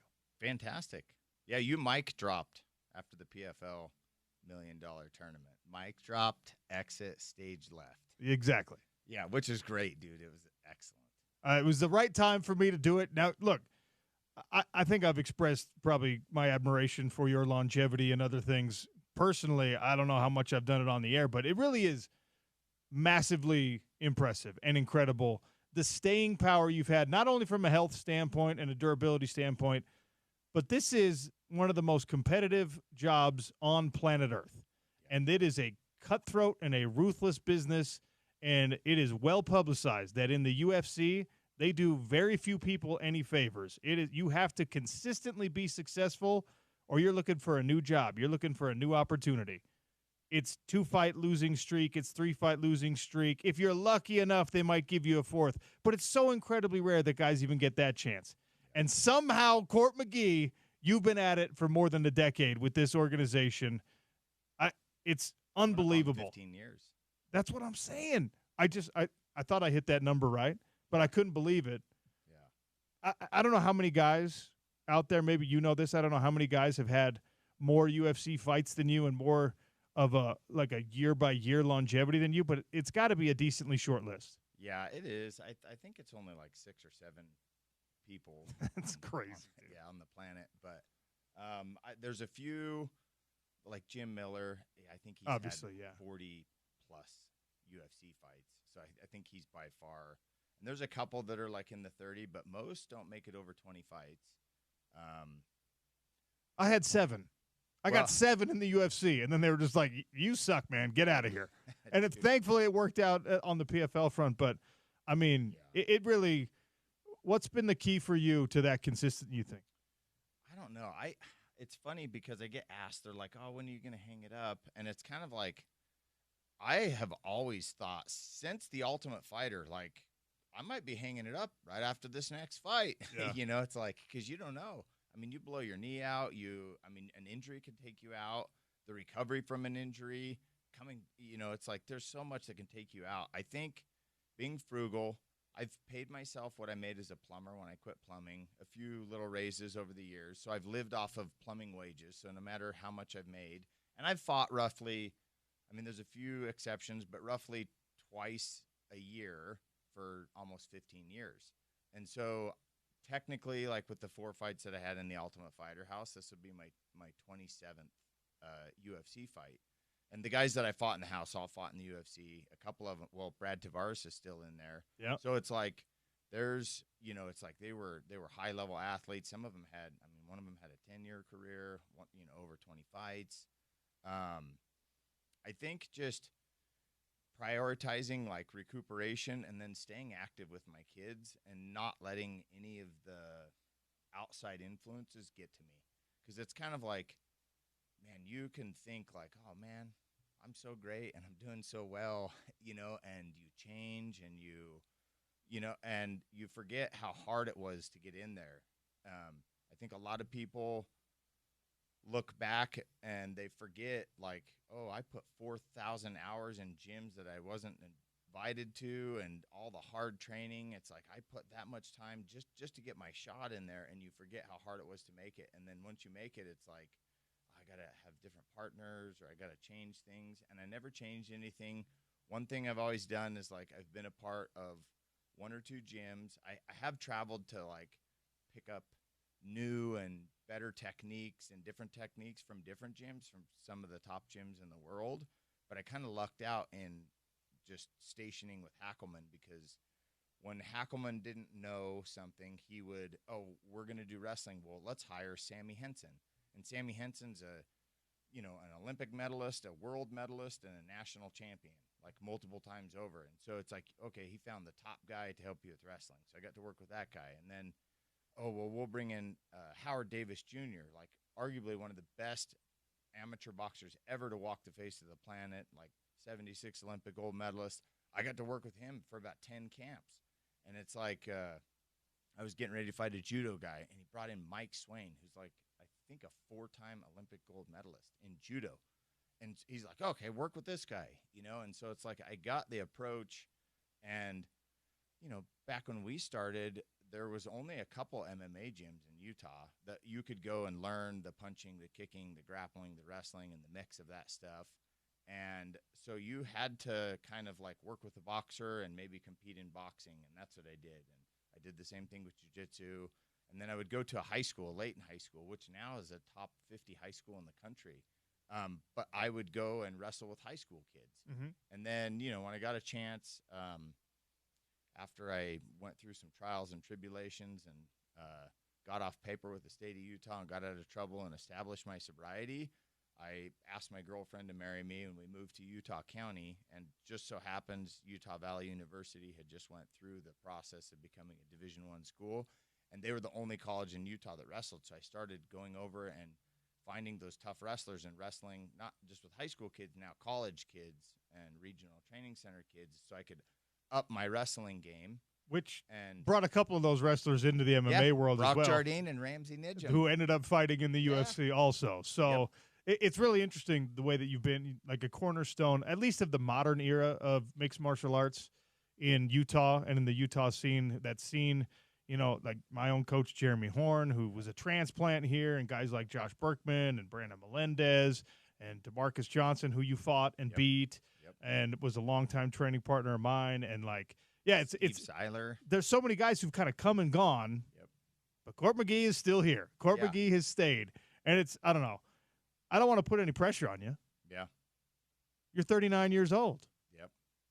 Have you thought about the end? Have you thought about hanging it up? I've contemplated it several times. One, because of an injury. I had a neck injury that continually got worse. And I finally made the decision after I had a fight, and I lost the fight because of my neck. It's like because of an injury to my neck. It's not that, it's I don't want to. We know what you mean. I know you're not the excuse guy. Yeah. So I decided to get it fixed, and I mean, it was like a whole new lease on life. And I feel as good as I've ever felt, even though I know, hey, okay, with age, I slow down a little bit. I've had 7 knee surgeries, so it's like my knees aren't great, but they're not terrible either. Like, I can still pull over 500 pounds on a deadlift. I still have a great big vert.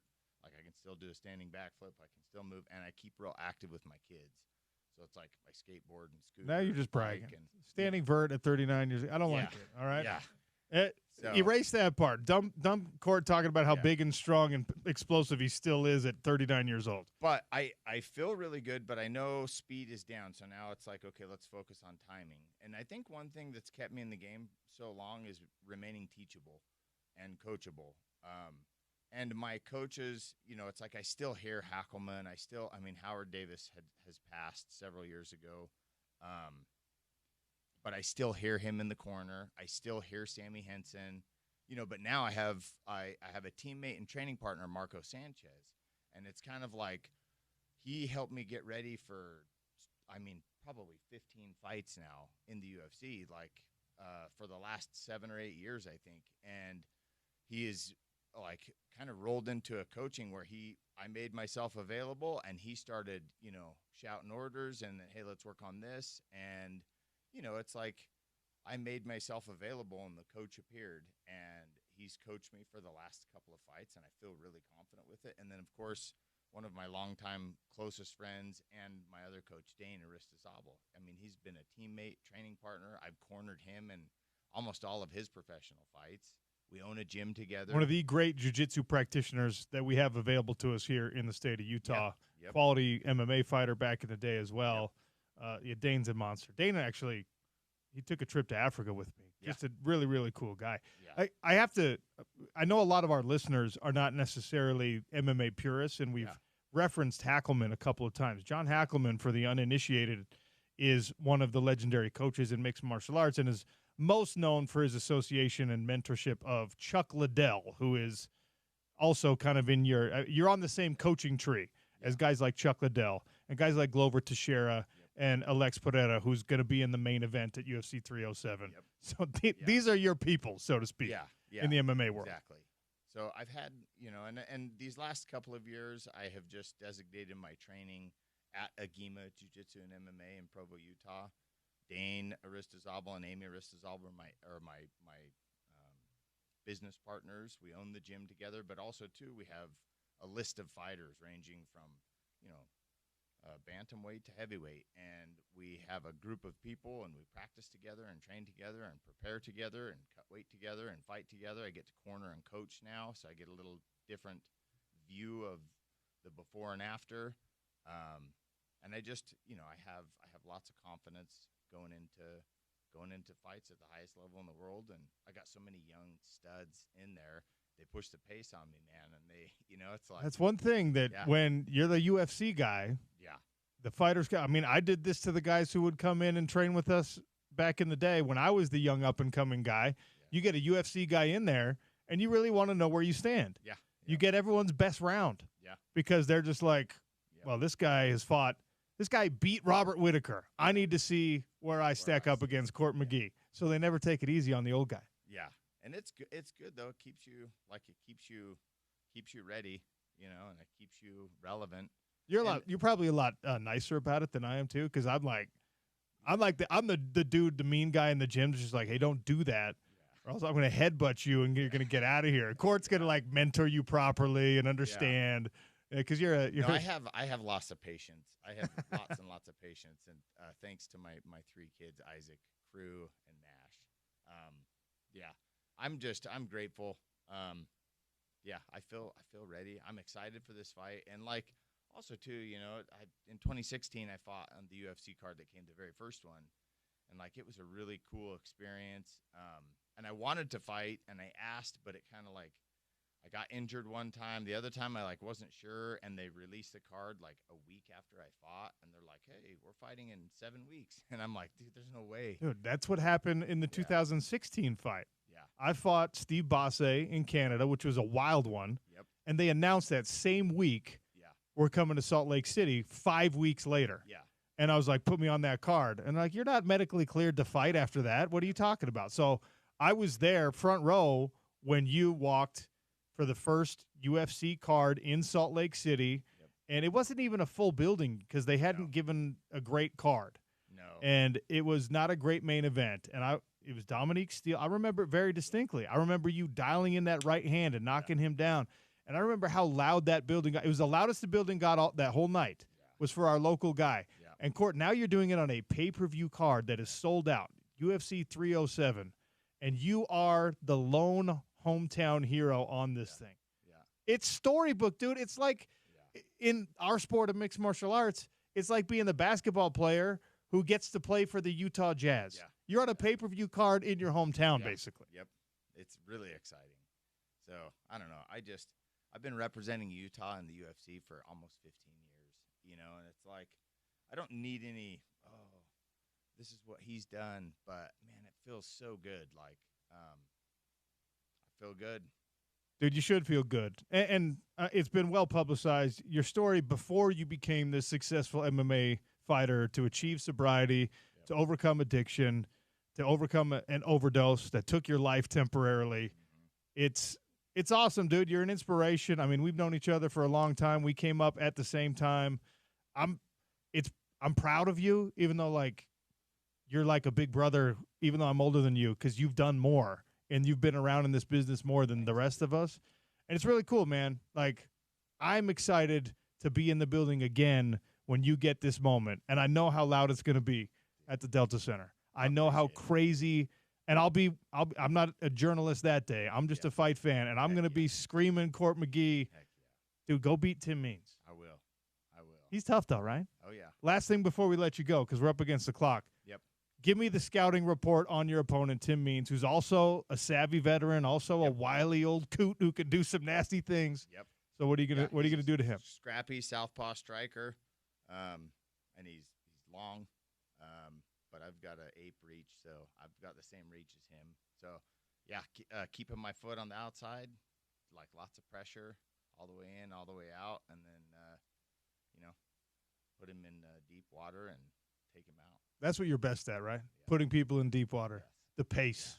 Yeah. Yep. Crusher is not about your strength or your size. It's about crushing people's spirit with that pace. That's my goal, is crushing their spirit and their desire to keep going. Do you have the best MMA win of any fighter who's come out of Utah? That Robert Whitaker victory. Yeah, probably. It's got to be you, right? Yeah. Siler beat Mike Brown, who was at one time a titleist. Yeah. Beat Cole Miller, right? Yeah. So, but Ramsey beat Beneil Dariush, didn't he? Yep. So that was a huge win. Yeah. Robert Whitaker, though, went on to become a UFC champion, and you have a win over him. Yeah. It's pretty awesome. Yeah. Well, dude, again on this Saturday. Let's get it. 39 years old, not slowing down anytime soon. Court McGee on the card for UFC 307 right here in Salt Lake City. It's fine if you don't have a ticket. I realize that they're expensive. Yeah, support from home. Get out and watch it. Go to one of the many, many bars, pubs, whatever. Order the pay-per-view at your house. Watch our hometown guide. This is really, really remarkable and unique. I'm proud of you, man. Congratulations for the career so far, and good luck on Saturday night. Thanks, pal. That's Court McGee. We're way up against the clock. It's the Sean O'Connell Show on ESPN 700.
James, you got to forgive me for abusing the clock like that. We had Court McGee in studio.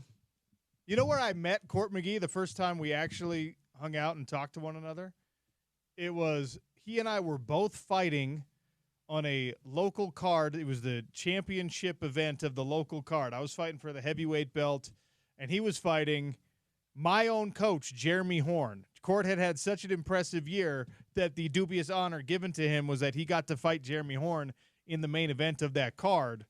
And he survived all the way to a decision. He ended up losing that fight to Jeremy, but that was anyone who saw it knew that he was going to be pretty awesome in his fight career. But that's where me and Court met. We were doing radio to promote the upcoming fight card. So full circle moment right there, as he's still fighting part of the UFC 307 card happening at the Delta Center this weekend. So it was a radio hit the first time you guys met? Yeah.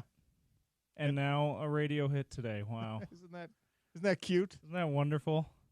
Look, sustainability for any pro athlete in any sport is something that, you have to be impressed with.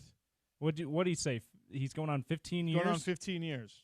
And that's impressive in any sport. But it feels like it's even more impressive in a sport where you're getting beat up. And by the way, right?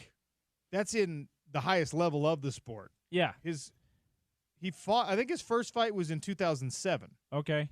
So even longer than that. So, I know he was fighting in 2007 because we fought on that same card in 2007. So we're talking about at the very highest level. That's like a 15-year NBA career. Except in the NBA, you're under contract even if you get hurt and they keep you. You're under contract even if you're on like the worst team in the league. Guaranteed money. In the UFC, if you lose 2 fights or 3 fights, they usually get rid of you. Now, Court is established enough as a veteran, as a respected presence in the sport. He's got a little bit longer leash, and he's got to win this one. But still, it's really, really impressive. And, he's highly thought of. He's a kind individual. He does motivational speaking as well. And he has achieved sobriety after an addiction that nearly took his life, which is its own thing to be impressed about. Absolutely, and it's awesome that he gets to be the hometown guy at UFC 307 this weekend. That's a dream. That's amazing. I'm so peanut butter and jealous of that. I was there when he did it the first time, and that was not a pay-per-view card. That was like a garbage fight night. The main event was... It was like, we're trying out Salt Lake City for the first time here. We'll see if we can do pay-per-view in the future. Exactly. Kind of thing, right? That's exactly what it was. The main event was Alex Caceres and Yair Rodriguez. And most people are driving around right now, unless they're hardcore MMA fans, going, I don't know who those two are. That was the main event. Wow. So it's going to be a hot building. It's going to be sold out again for UFC 307. The last 2 pay-per-views here have been absolutely incredible. The atmosphere is unreal, and the results have been insane. So that's what the expectation is. You never had PFL never had an event here where you were the hometown. Unfortunately, guy, right? no. The PFL came here this year. Yeah, was that the first time? Yeah, I got to call those fights, but I didn't get to fight here. Yeah, and same thing in the UFC. I asked for the fight, but it was 5 weeks after I had fought in Canada. And okay. It was not exactly a clean performance by your boy. But anyway, we got to take a break because Nate Orchard's going to join us on the other side. We'll start hour number 3 with the mayor of Sac Lake City. Reminder to all of you, Billy Joel and Sting coming to Rice Eccles Stadium May 23rd, 2025. We're giving away tickets later with some topical trivia. Stick around on the Sean O'Connell Show on a Thursday. Nate Orchard is next on ESPN 700.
Sac Lake City, our friend here at ESPN 700, Nate Orchard.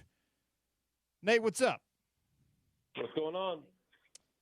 Well, look, we're still getting over the lackluster performance, the loss, the unfortunate reality of Utah dropping a game to the University of Arizona, and for the most part, we've moved on. But I do want to look back at that just a little bit with you, because one of the issues in that game was just how elusive Noah Fifita proved to be in the past game, and at the end of it, 0 sacks for a team that needs pressure and needs sacks when playing against an offense like Arizona's.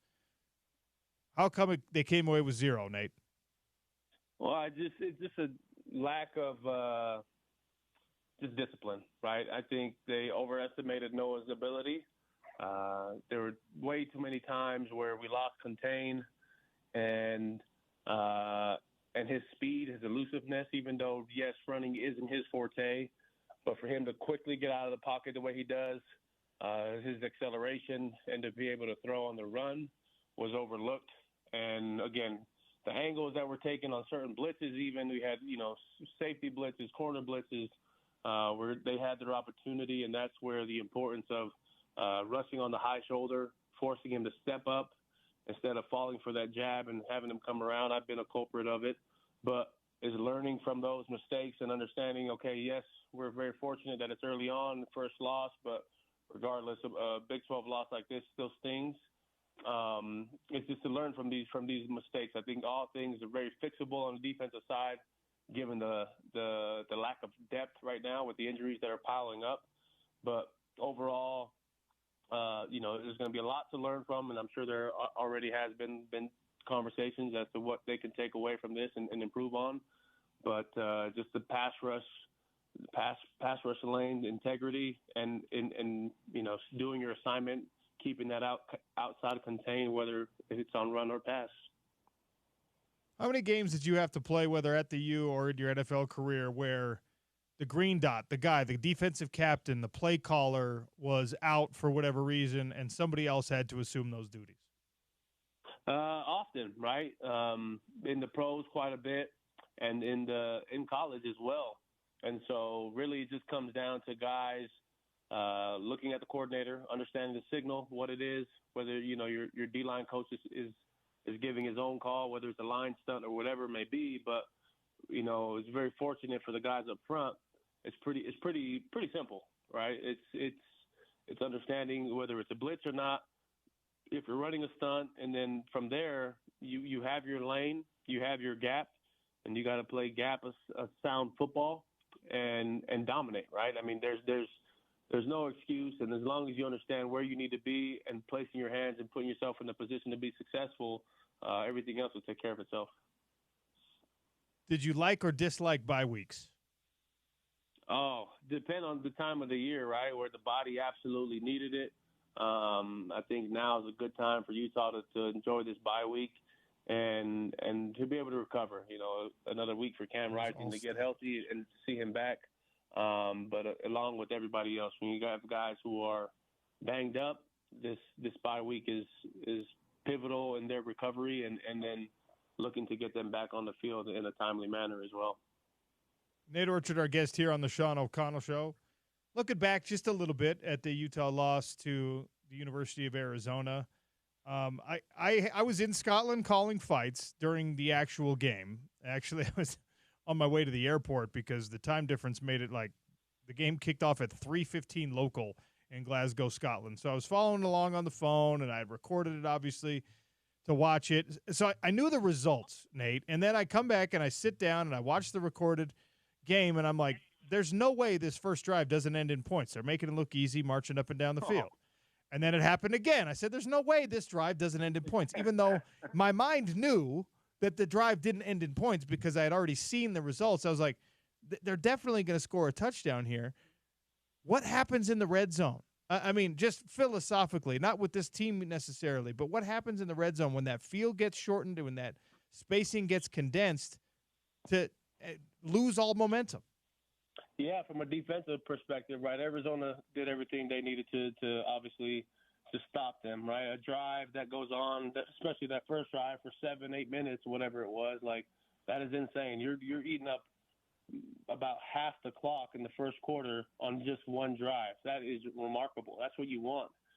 So that tells you that you're tiring down the defense, you're getting momentum as an offense, and your plays are just clicking as you're marching down the field. But then to come away with no points, that's where it's a dagger to the heart.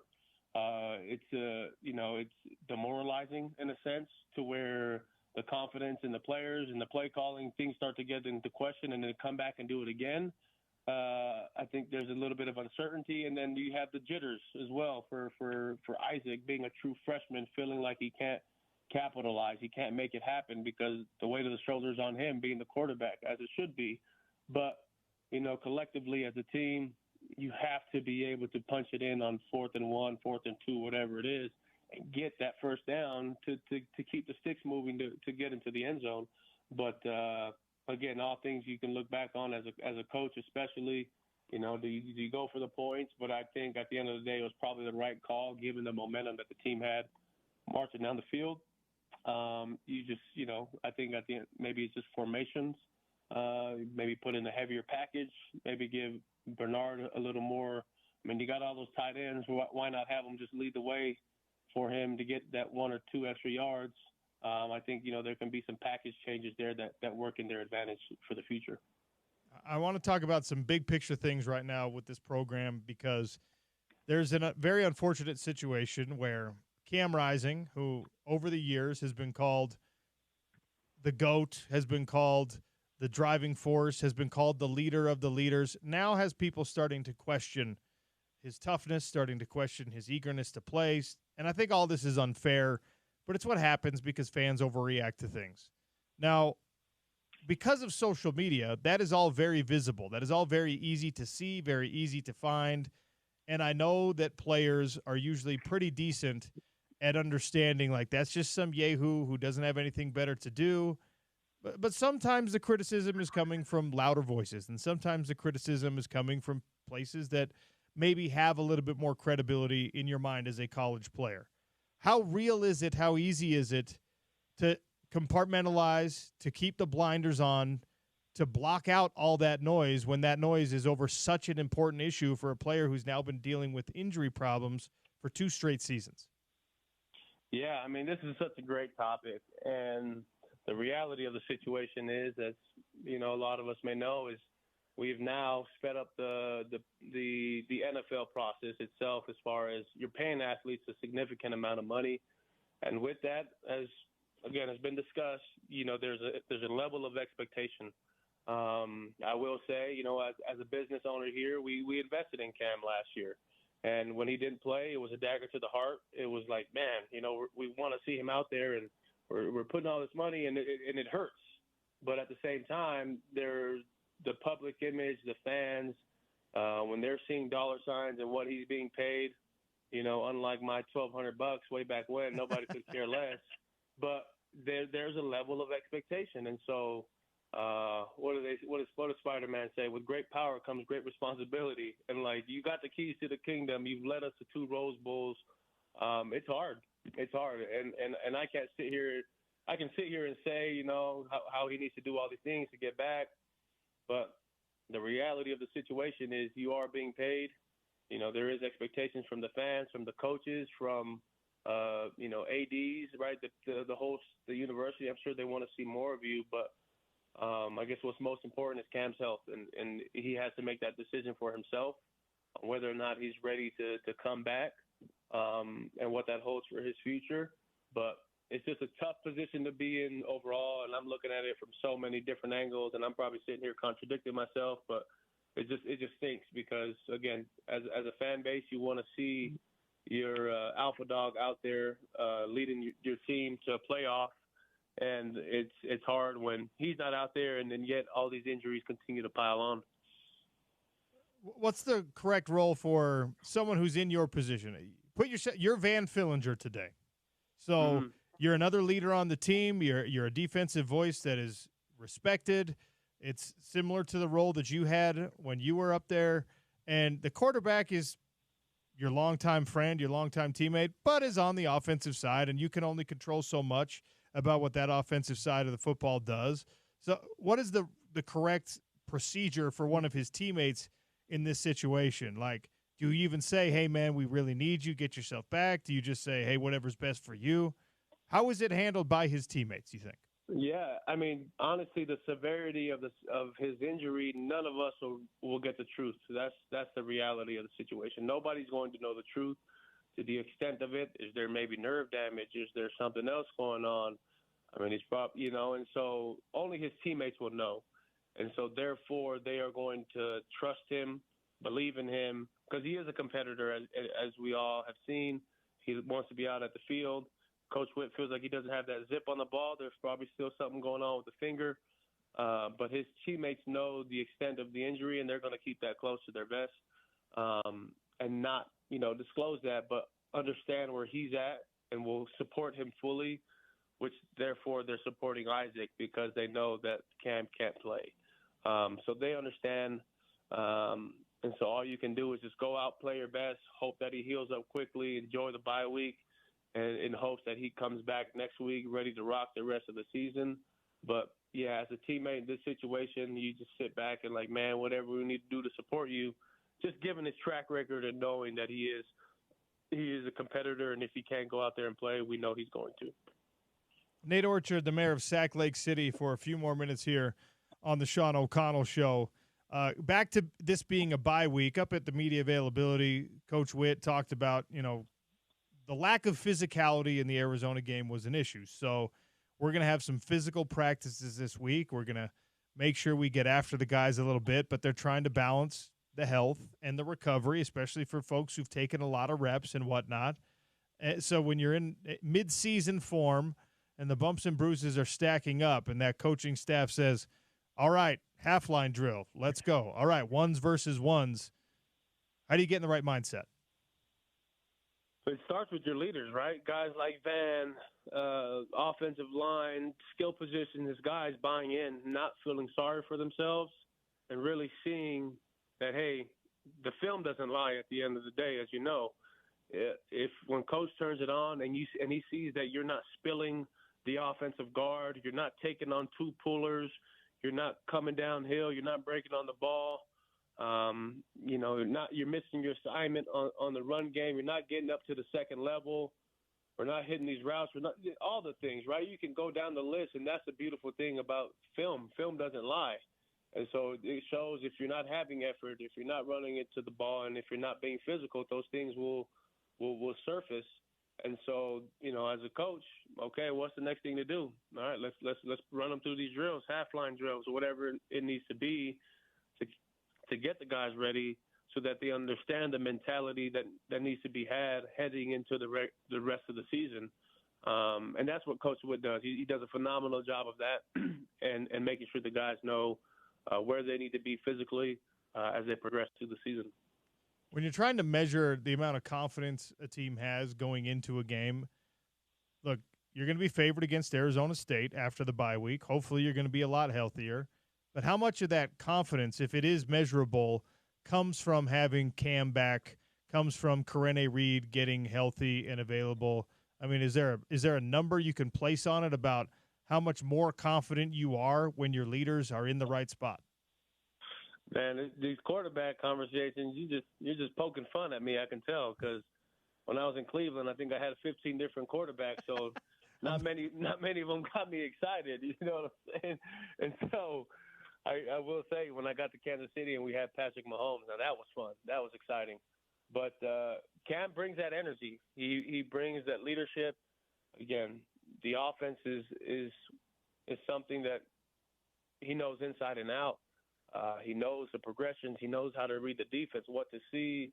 And I hate to say it, but a Cam that is, 3/4 healthy is probably a lot better still than an Isaac Wilson, because he's a vet. He's been doing this for almost a decade, probably. I don't know. And he sees the field in a way to where maybe he doesn't have the zip on the ball, but the timing of it and when he releases at the break of that route, maybe what's the difference, right? And so he understands that. But he brings a level of confidence for everybody, knowing if you're in a pinch, like we were last week. That there's drives where like, okay, we got Cam on our side, we're good. Let's watch him work his magic. That makes it very exciting and gives you a boost of confidence knowing that you have him out there. Last thing before I let you go, Nate. What are you doing on your bye week? Because I know that if it's a regular Utah game day, even though you guys are crazy busy right now this time of year with work, what are you doing on game day now that you don't have to commit whatever it is, 3.5, 4 hours to watching your Utes? Well, I got a bye week with my Bears, my flag football team that I coach with my son. We got a bye week this week as well, and so I'll be waking up at 7 a.m. and working in the yard for a few hours before we got our soccer game. So I'll just be doing my honeydews around the house. That's where you can find me. That is definitely one of the options for a bye week. Knock out all those chores that have been procrastinated for the last 5 weeks. All right, let's talk about what's going on at Advanced Windows. I know you guys have a special offer for our listeners. Yeah, special offers for you listeners out there. If you guys had the thought of replacing your windows or maybe want a window assessment, maybe you had a door knocker recently come to your door, please give us the opportunity to earn your business. We are a company that's been around for 38 years. We are the factory. We are your one-stop shop. We sell you the windows. We install them. We build them here, and we warranty your windows for life. And our specialist, Ken, will be the one to come out to your home and do a free audit of your current windows, take a look at every opening with you, whether it's glass that just needs to be replaced or it's the full frame. We've got a variety of colors that you can choose from to really give you that curb appeal. And I think most importantly, you get the energy savings when you go with advanced windows. Our windows reach a 0.22 rating, which is unheard of here in the States, to really give you the benefits and the rebates from energy, Rocky Mountain Power, and Dominion Energy. And if you call today, get on the schedule with Ken, you'll receive $3,000 off 10 or more windows. And that's just calling and getting on the schedule and getting that free audit. Give them a call at Advanced Windows. Tell them OC sent you. Get on the schedule. $3,000 off 10 windows or more. Special offer for our ESPN 700 listeners. Nate, enjoy your yard work and your soccer games this weekend, and we'll talk again next week before the Utes take on Arizona State. Thank you. Thanks, OC. Take care. Nate Orchard, Advanced Window Products. I'm telling you, this time of year, the weather's unseasonably hot. You're feeling really good about things. It's going to hit us all like a ton of bricks, okay? Those winter winds are going to come roaring down the canyons. Suddenly that temperature is going to drop. You're going to get the frost on those windows, and you're going to be like, what just happened here? 801-850-9100, Advanced Window Products. They do it all here in state, right here in Salt Lake City. They sell them to you. They manufacture them here. And then the warranty is covered by the local team, which means the middleman is gone. Savings is passed on to you. And because Jake and Nate and everyone over there loves us so much, $3,000 off 10 windows or more if you call and get on the schedule today. 801-850-9100. All right, I want to talk a little Batman and Robin. I want to talk a little dynamic duo situation. In the NFL, Devontae Adams seems to be trying to engineer a reunion of sorts.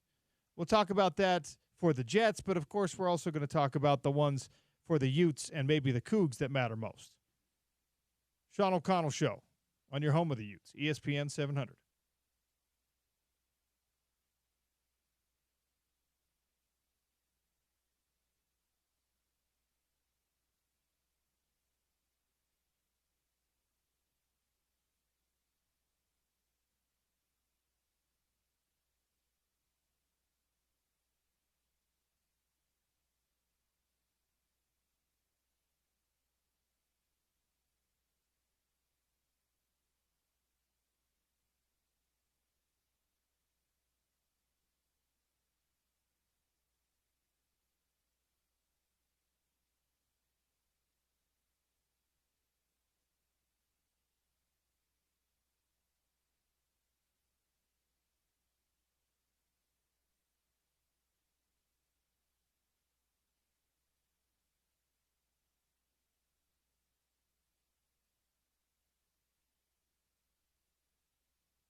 All right, I want to talk a little dynamic duo situation. I want to talk about chemistry between quarterbacks and receivers. Right now, I'm sure you've been paying attention to this. In the NFL, Davante Adams is asking out of Las Vegas. The writing has been on the wall for a couple of years there, and I think he played good soldier through a lot of it. And now that it's Gardner Minshew or Aiden O'Connell and there's no Aaron Rodgers coming to save him, he's like, all right, get me out of here, especially because there is a possibility he could end up with somebody like Aaron Rodgers. There's a possibility that, like, I don't know, the San Francisco 49ers could be interested in Davante Adams' services. But the obvious discussion point is, could the Jets make a play for Davante Adams and reunite a pass-catcher duo that generated 68 touchdowns over the course of their career together in Green Bay? 68 touchdowns from Aaron Rodgers to Davante Adams over the years that they played together. If you're a guy who's now playing wide receiver for a different team and you're looking at your numbers this year, he's on pace for 4.5 touchdown catches right now, Davante Adams. His progression has gone the wrong way. 14 touchdowns his first year with the Raiders, then 8, and now he's only had 1 so far in 2024. He's looking at it and he's saying, my career is trending in the wrong direction. And what has been the most obvious boon to my numbers? What has been the most obvious advantage to me being productive and scoring touchdowns, which is what my job is as a wide receiver in the National Football League? And it's teaming up with somebody like Aaron Rodgers, teaming up with an elite quarterback. And that is true for every single wide receiver in the land. And we can have the chicken and the egg argument all day about, who generates the success, whether it's easy to throw to Tyreek Hill or whether the quarterback throws Tyreek open. That, by the way, is another possibility. Tyreek Hill could be reunited with Patrick Mahomes. If Miami makes that happen, P.S., they should be kicked out of the NFL. The way the Chiefs have been so successful recently, everybody needs to look at their roster, and when they think about moving on from a heavy contract or they think about trading someone or one of their star players like Tyreek Hill or like Davante Adams comes and says, hey, guys, I really need something else. You got to send me somewhere else. The answer has to be, fine, you can go anywhere except for Kansas City. There should be a blood pact between 31 NFL teams to not enrich Kansas City anymore, because you're not going to win that trade. Anytime you provide Andy Reid and Patrick Mahomes with another offensive weapon, you are losing that trade, because whether you're an NFC team who could only match up with them in the Super Bowl or not, that's going to come back to hurt you at some point. But I digress. That's a tangent. Davante Adams wants to play with Aaron Rodgers again. Failing that, maybe he'll go play with Patrick Mahomes, who's lost a couple of receivers. Failing that, maybe San Francisco, who inexplicably actually has some cap room and could take on Davante Adams short term. Maybe they acquire him, and now he's playing with a quarterback who a lot of people think is in that top 10 category. Definitively, neither of the Raiders' quarterbacks are in that top 10 category right now. So when I think about the dynamic duos that could be reunited, and 68 touchdowns is a heck of a total between two players, I also think about the chemistry that has developed or not developed for Utah and Cam Rising and Brant Kuithe. Isaac Wilson seems to have selected his favorites. I think if we injected the young man with true serum and we said, all right, it's 3rd and 7, where are you going with the ball? I think that he has figured out that his best options are Dorian Singer and Brant Kuithe. I think if you ask him, well, what about when you're trying to just throw a touchdown pass? He's like, I've got great chemistry with Caleb Lohner. It's worked 3 times so far this year. he looks, it seems like Isaac Wilson looks for Caleb Lohner more than anyone else looks for Caleb Lohner, more than Cam Rising did in the brief time that we saw Cam Rising, the 3.5 quarters that we saw Cam Rising. And that's not to cast aspersions on either player. It's just that's the scenario. And you have to take into account who's playing with whom when you're trying to predict production, when you're trying to predict whether or not these guys are going to be able to mount some serious offensive threat, whether or not they're going to be able to score points. You have to look at, well, has Cam Rising, when he comes back after this bye week, has he developed chemistry with Dorian Singer? Everything we heard in the offseason was that Cam helped campaign to get Dorian Singer to Utah, and that in the offseason throwing program, which is player-directed, they were developing a lot of chemistry. The numbers of those two together, it's been too small of a sample size for us to see what it really looks like. But it took a few weeks for Isaac Wilson and Dorian Singer playing together to yield the results, I think, closer to what we really expect from Dorian, closer to the ceiling for Dorian, which is, of course, all-conference caliber play. So is Cam Rising, when he comes back, is he practicing enough right now to have that Batman and Robin relationship with anyone who's on the roster for the first time this year? Or is it only Brant Keithy who's available to him in that respect? And maybe Money Parks to a lesser extent, because they've been on the roster together for longer. The newcomers, and we don't know the exact amount of time Cam Rising has been practicing, how many of those 1 reps he's actually been getting, compared to what he's got with Brant Keithy. No one's going to be able to make up that difference, obviously, not at this point. But is the relationship, is the trust, is the just pact between Dorian Singer and Cam Rising going to be brought to a level after the bye week in this season period to where you're getting the most out of him? I believe, and I begrudgingly say this because I've fallen out of fandom, if I ever was, with Aaron Rodgers. I don't know that I ever was an Aaron Rodgers fan, but like, I'm not a believer in him being the difference maker, him being the cornerstone of a Super Bowl effort anymore. I just don't think it's going to happen for the Jets. I also don't think that Aaron Rodgers is the only problem there. I think the Jets is an organization, but I do think Aaron Rodgers is a big part of that problem now. But do I believe that if you give him Devontae Adams and they have that familiarity that only experience can give you, do the Jets get better? Does Devontae Adams' season get better? The answer to both of those questions, to me, is a definitive yes.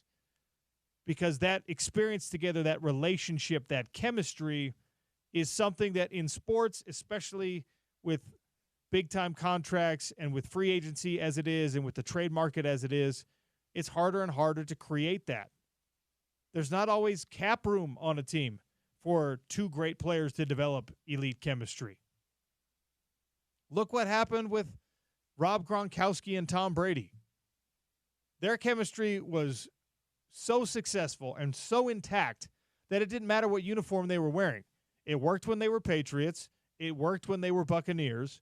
It would work if both of them decided to come out of retirement and play for whoever, the Raiders, which I guess was a possibility for Tom Brady at one point. And so was being a Bears player, shockingly enough, he revealed. That Batman and Robin thing is really something. My favorite player growing up was Jerry Rice. And Jerry Rice was able to develop that chemistry with two unbelievable great quarterbacks. Now, is that because Jerry Rice can develop that chemistry with whoever? Or is that because, well, and actually you could make an argument for three quarterbacks, because I think Rich Gannon and Jerry Rice had some pretty awesome chemistry as well. Joe Montana and Steve Young and Rich Gannon, who doesn't belong on that same conversational plane as the other two, but is still a really solid quarterback. I'm inclined to say that the chicken and egg argument in that one favors Jerry Rice. I think I could complete a couple passes to Jerry Rice in the NFL if I had to, because he just was so good at route running and getting himself open. But nonetheless, I think the point stands that those relationships that we evaluate usually, further into someone's career, and we could kind of watch them building, Patrick Mahomes and Travis Kelce. Patrick Mahomes has made Travis Kelce into an absolute megastar. His stardom has now transcended NFL football, and he is the prince of pop culture because he is the king consort, so to speak, to the queen in Taylor Swift. That doesn't happen without the chemistry he has with Patrick Mahomes. It just doesn't. I'm sorry, Travis Kelce. You're not that charming on your own.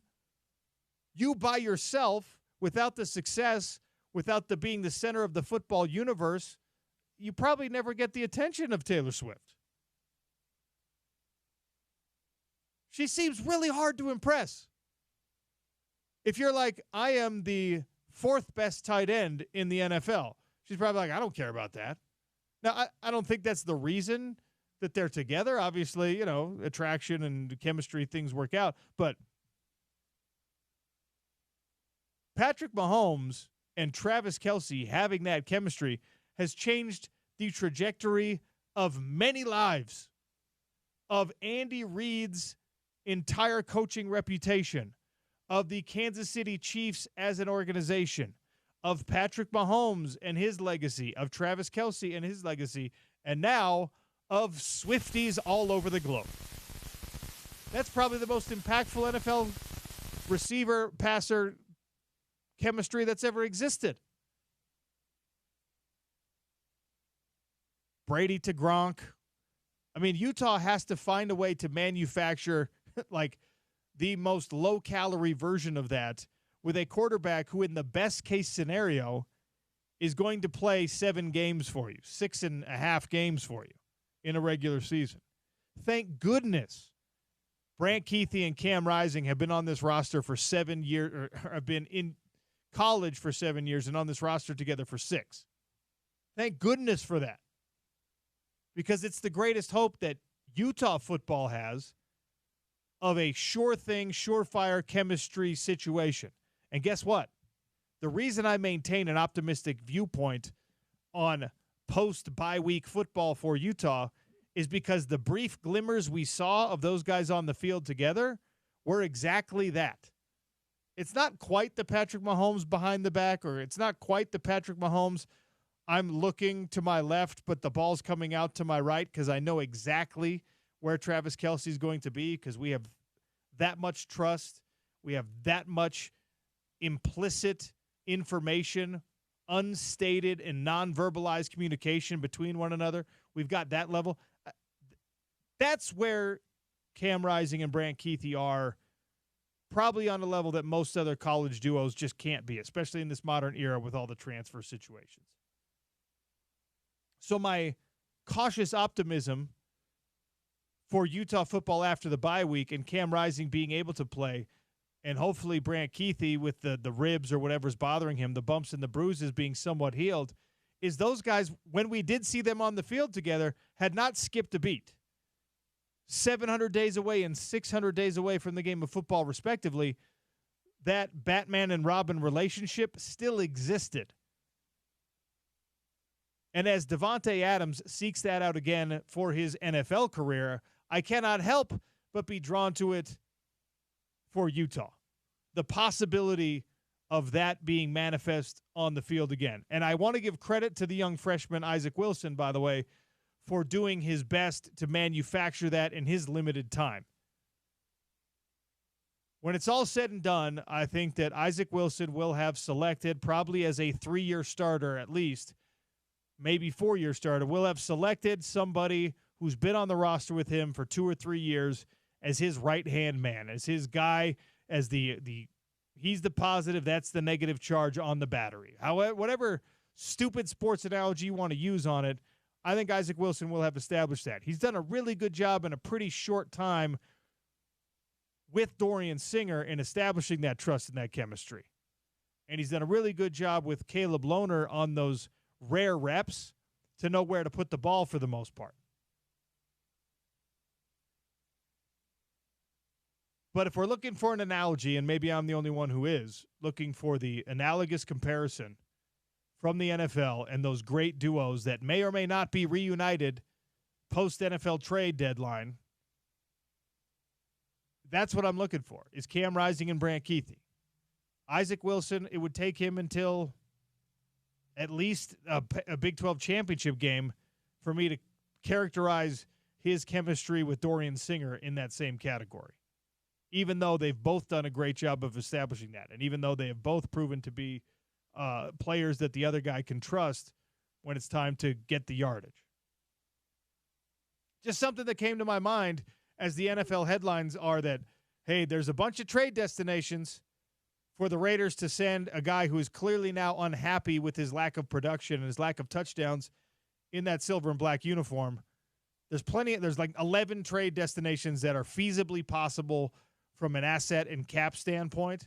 But Davante Adams wants to get back to the guy that was the big reason he developed the reputation he has in the NFL.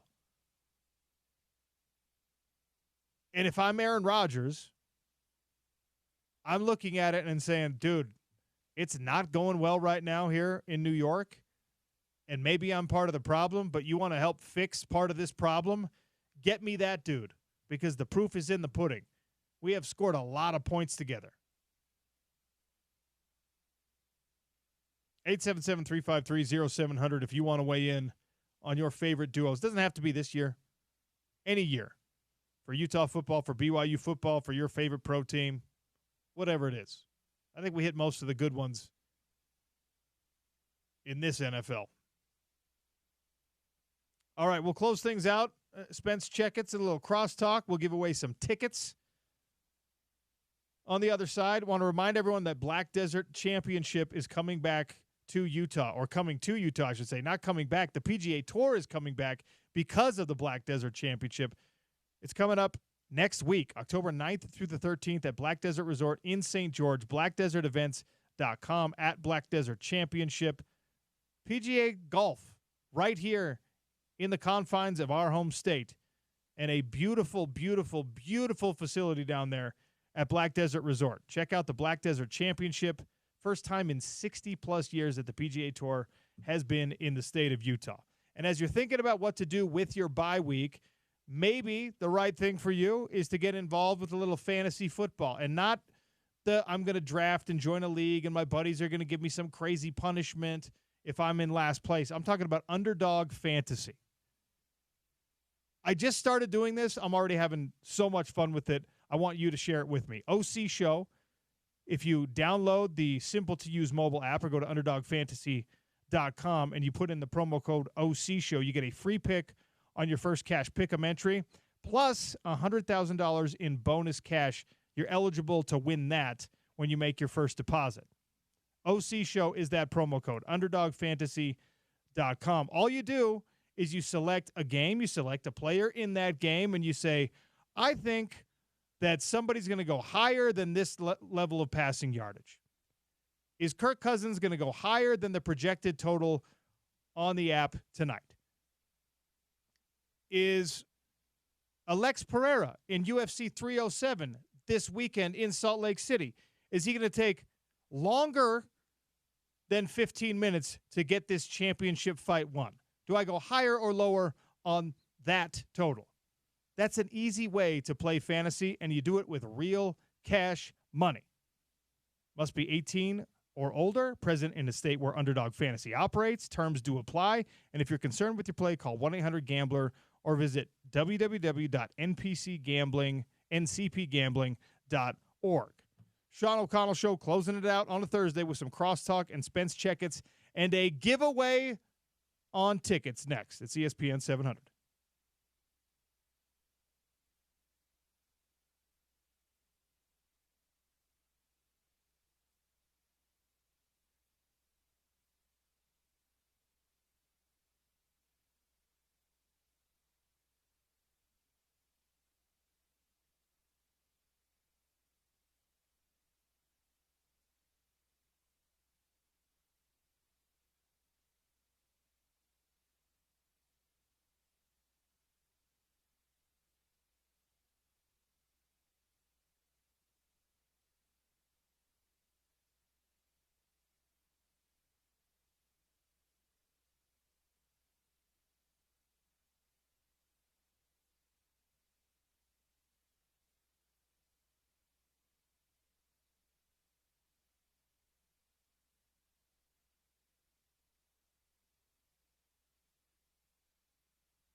Sean O'Connell Show, wrapping things up here on a Thursday. The Drive with Spence Checketts is coming up next here on ESPN 700.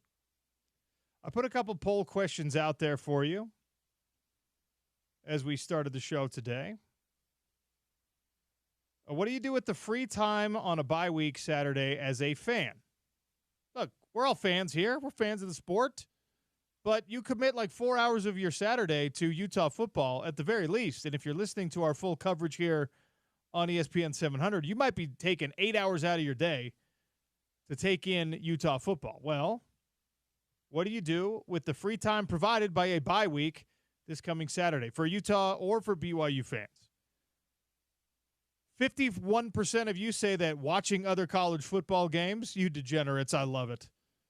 21% say chores or the honey-do list. 12% are headed out of town, going traveling or camping. And then a lot of folks going to golf or engage in some other recreation.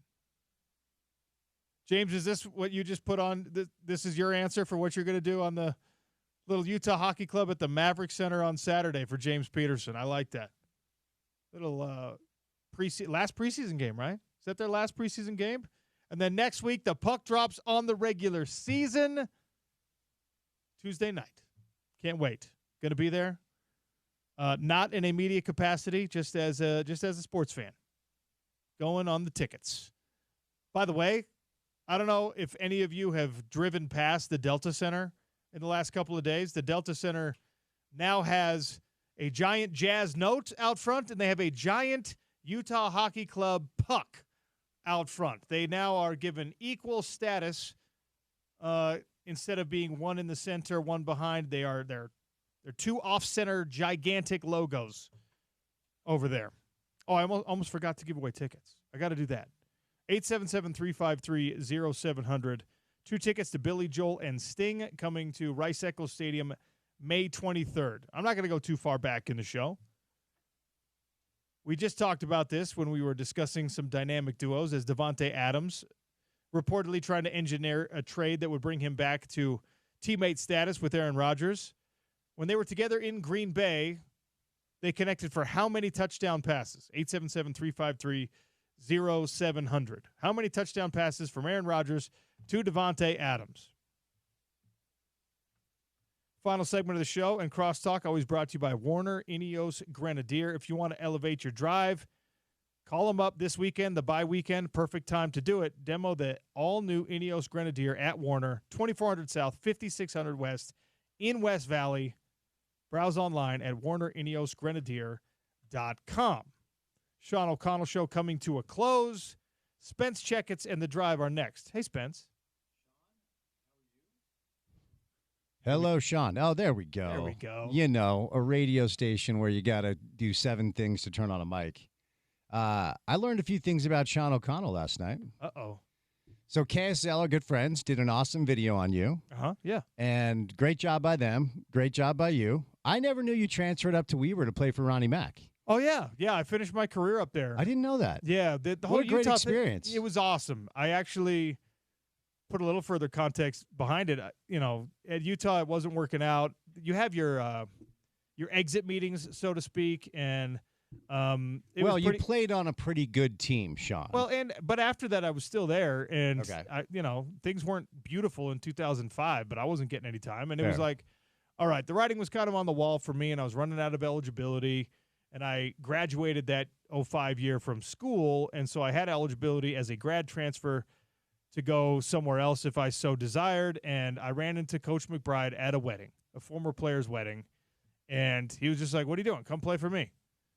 We had been acquainted when I was a Yahoo high schooler at his camps, and he just was like, I think it was more my association with the former player that he was like, fine, come play at Weber State. So I finished out my career at Weber under Coach McBride, actually got to be on the field, play, feel like I contributed to some wins. So it was cool. It was awesome. Yeah, playing for Coach Mack in and of itself. Were you a safety? Were you a linebacker? No, I played linebacker, and then they moved me to fullback because I was not laterally quick, as you might be able to You assess. would have been a good fullback. I was very good at smashing through things. That's what I'm saying. So, yeah.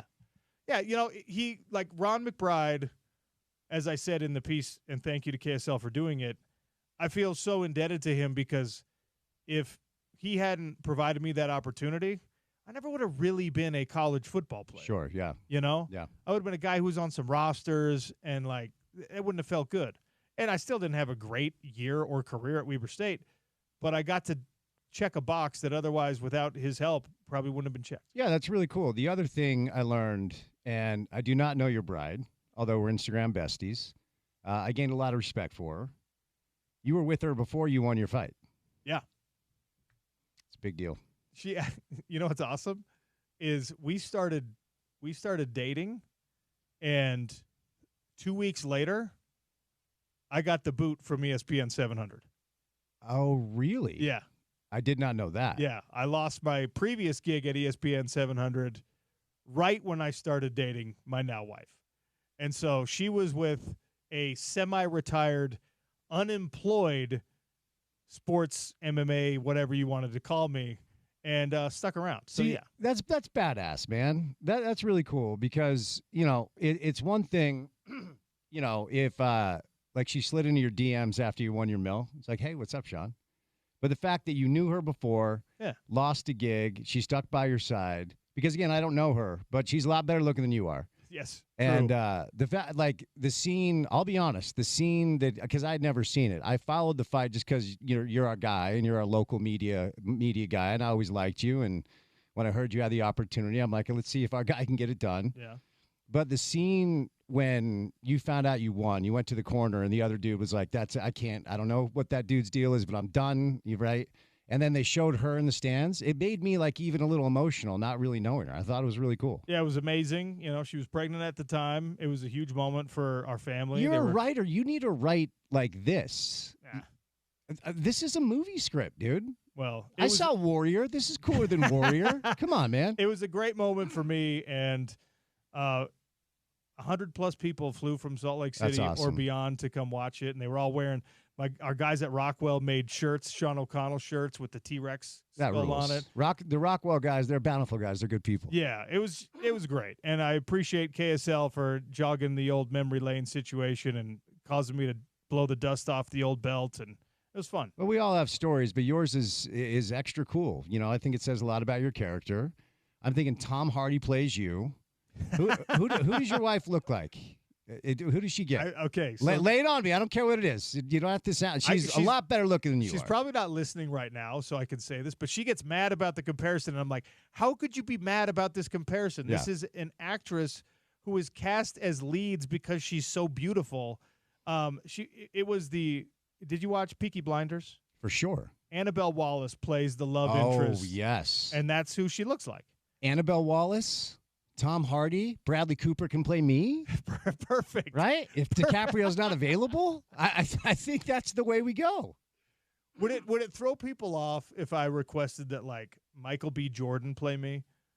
Yeah, a little bit. We don't look too much alike. No, but he's a great actor. He's a good actor. He could probably do the job. The pigment in the skin would throw people off, but otherwise, I like where your head is at. I think Chris Pratt could pull off a convincing Sean O'Connell. In shape, Chris Pratt, not Parks and Rec.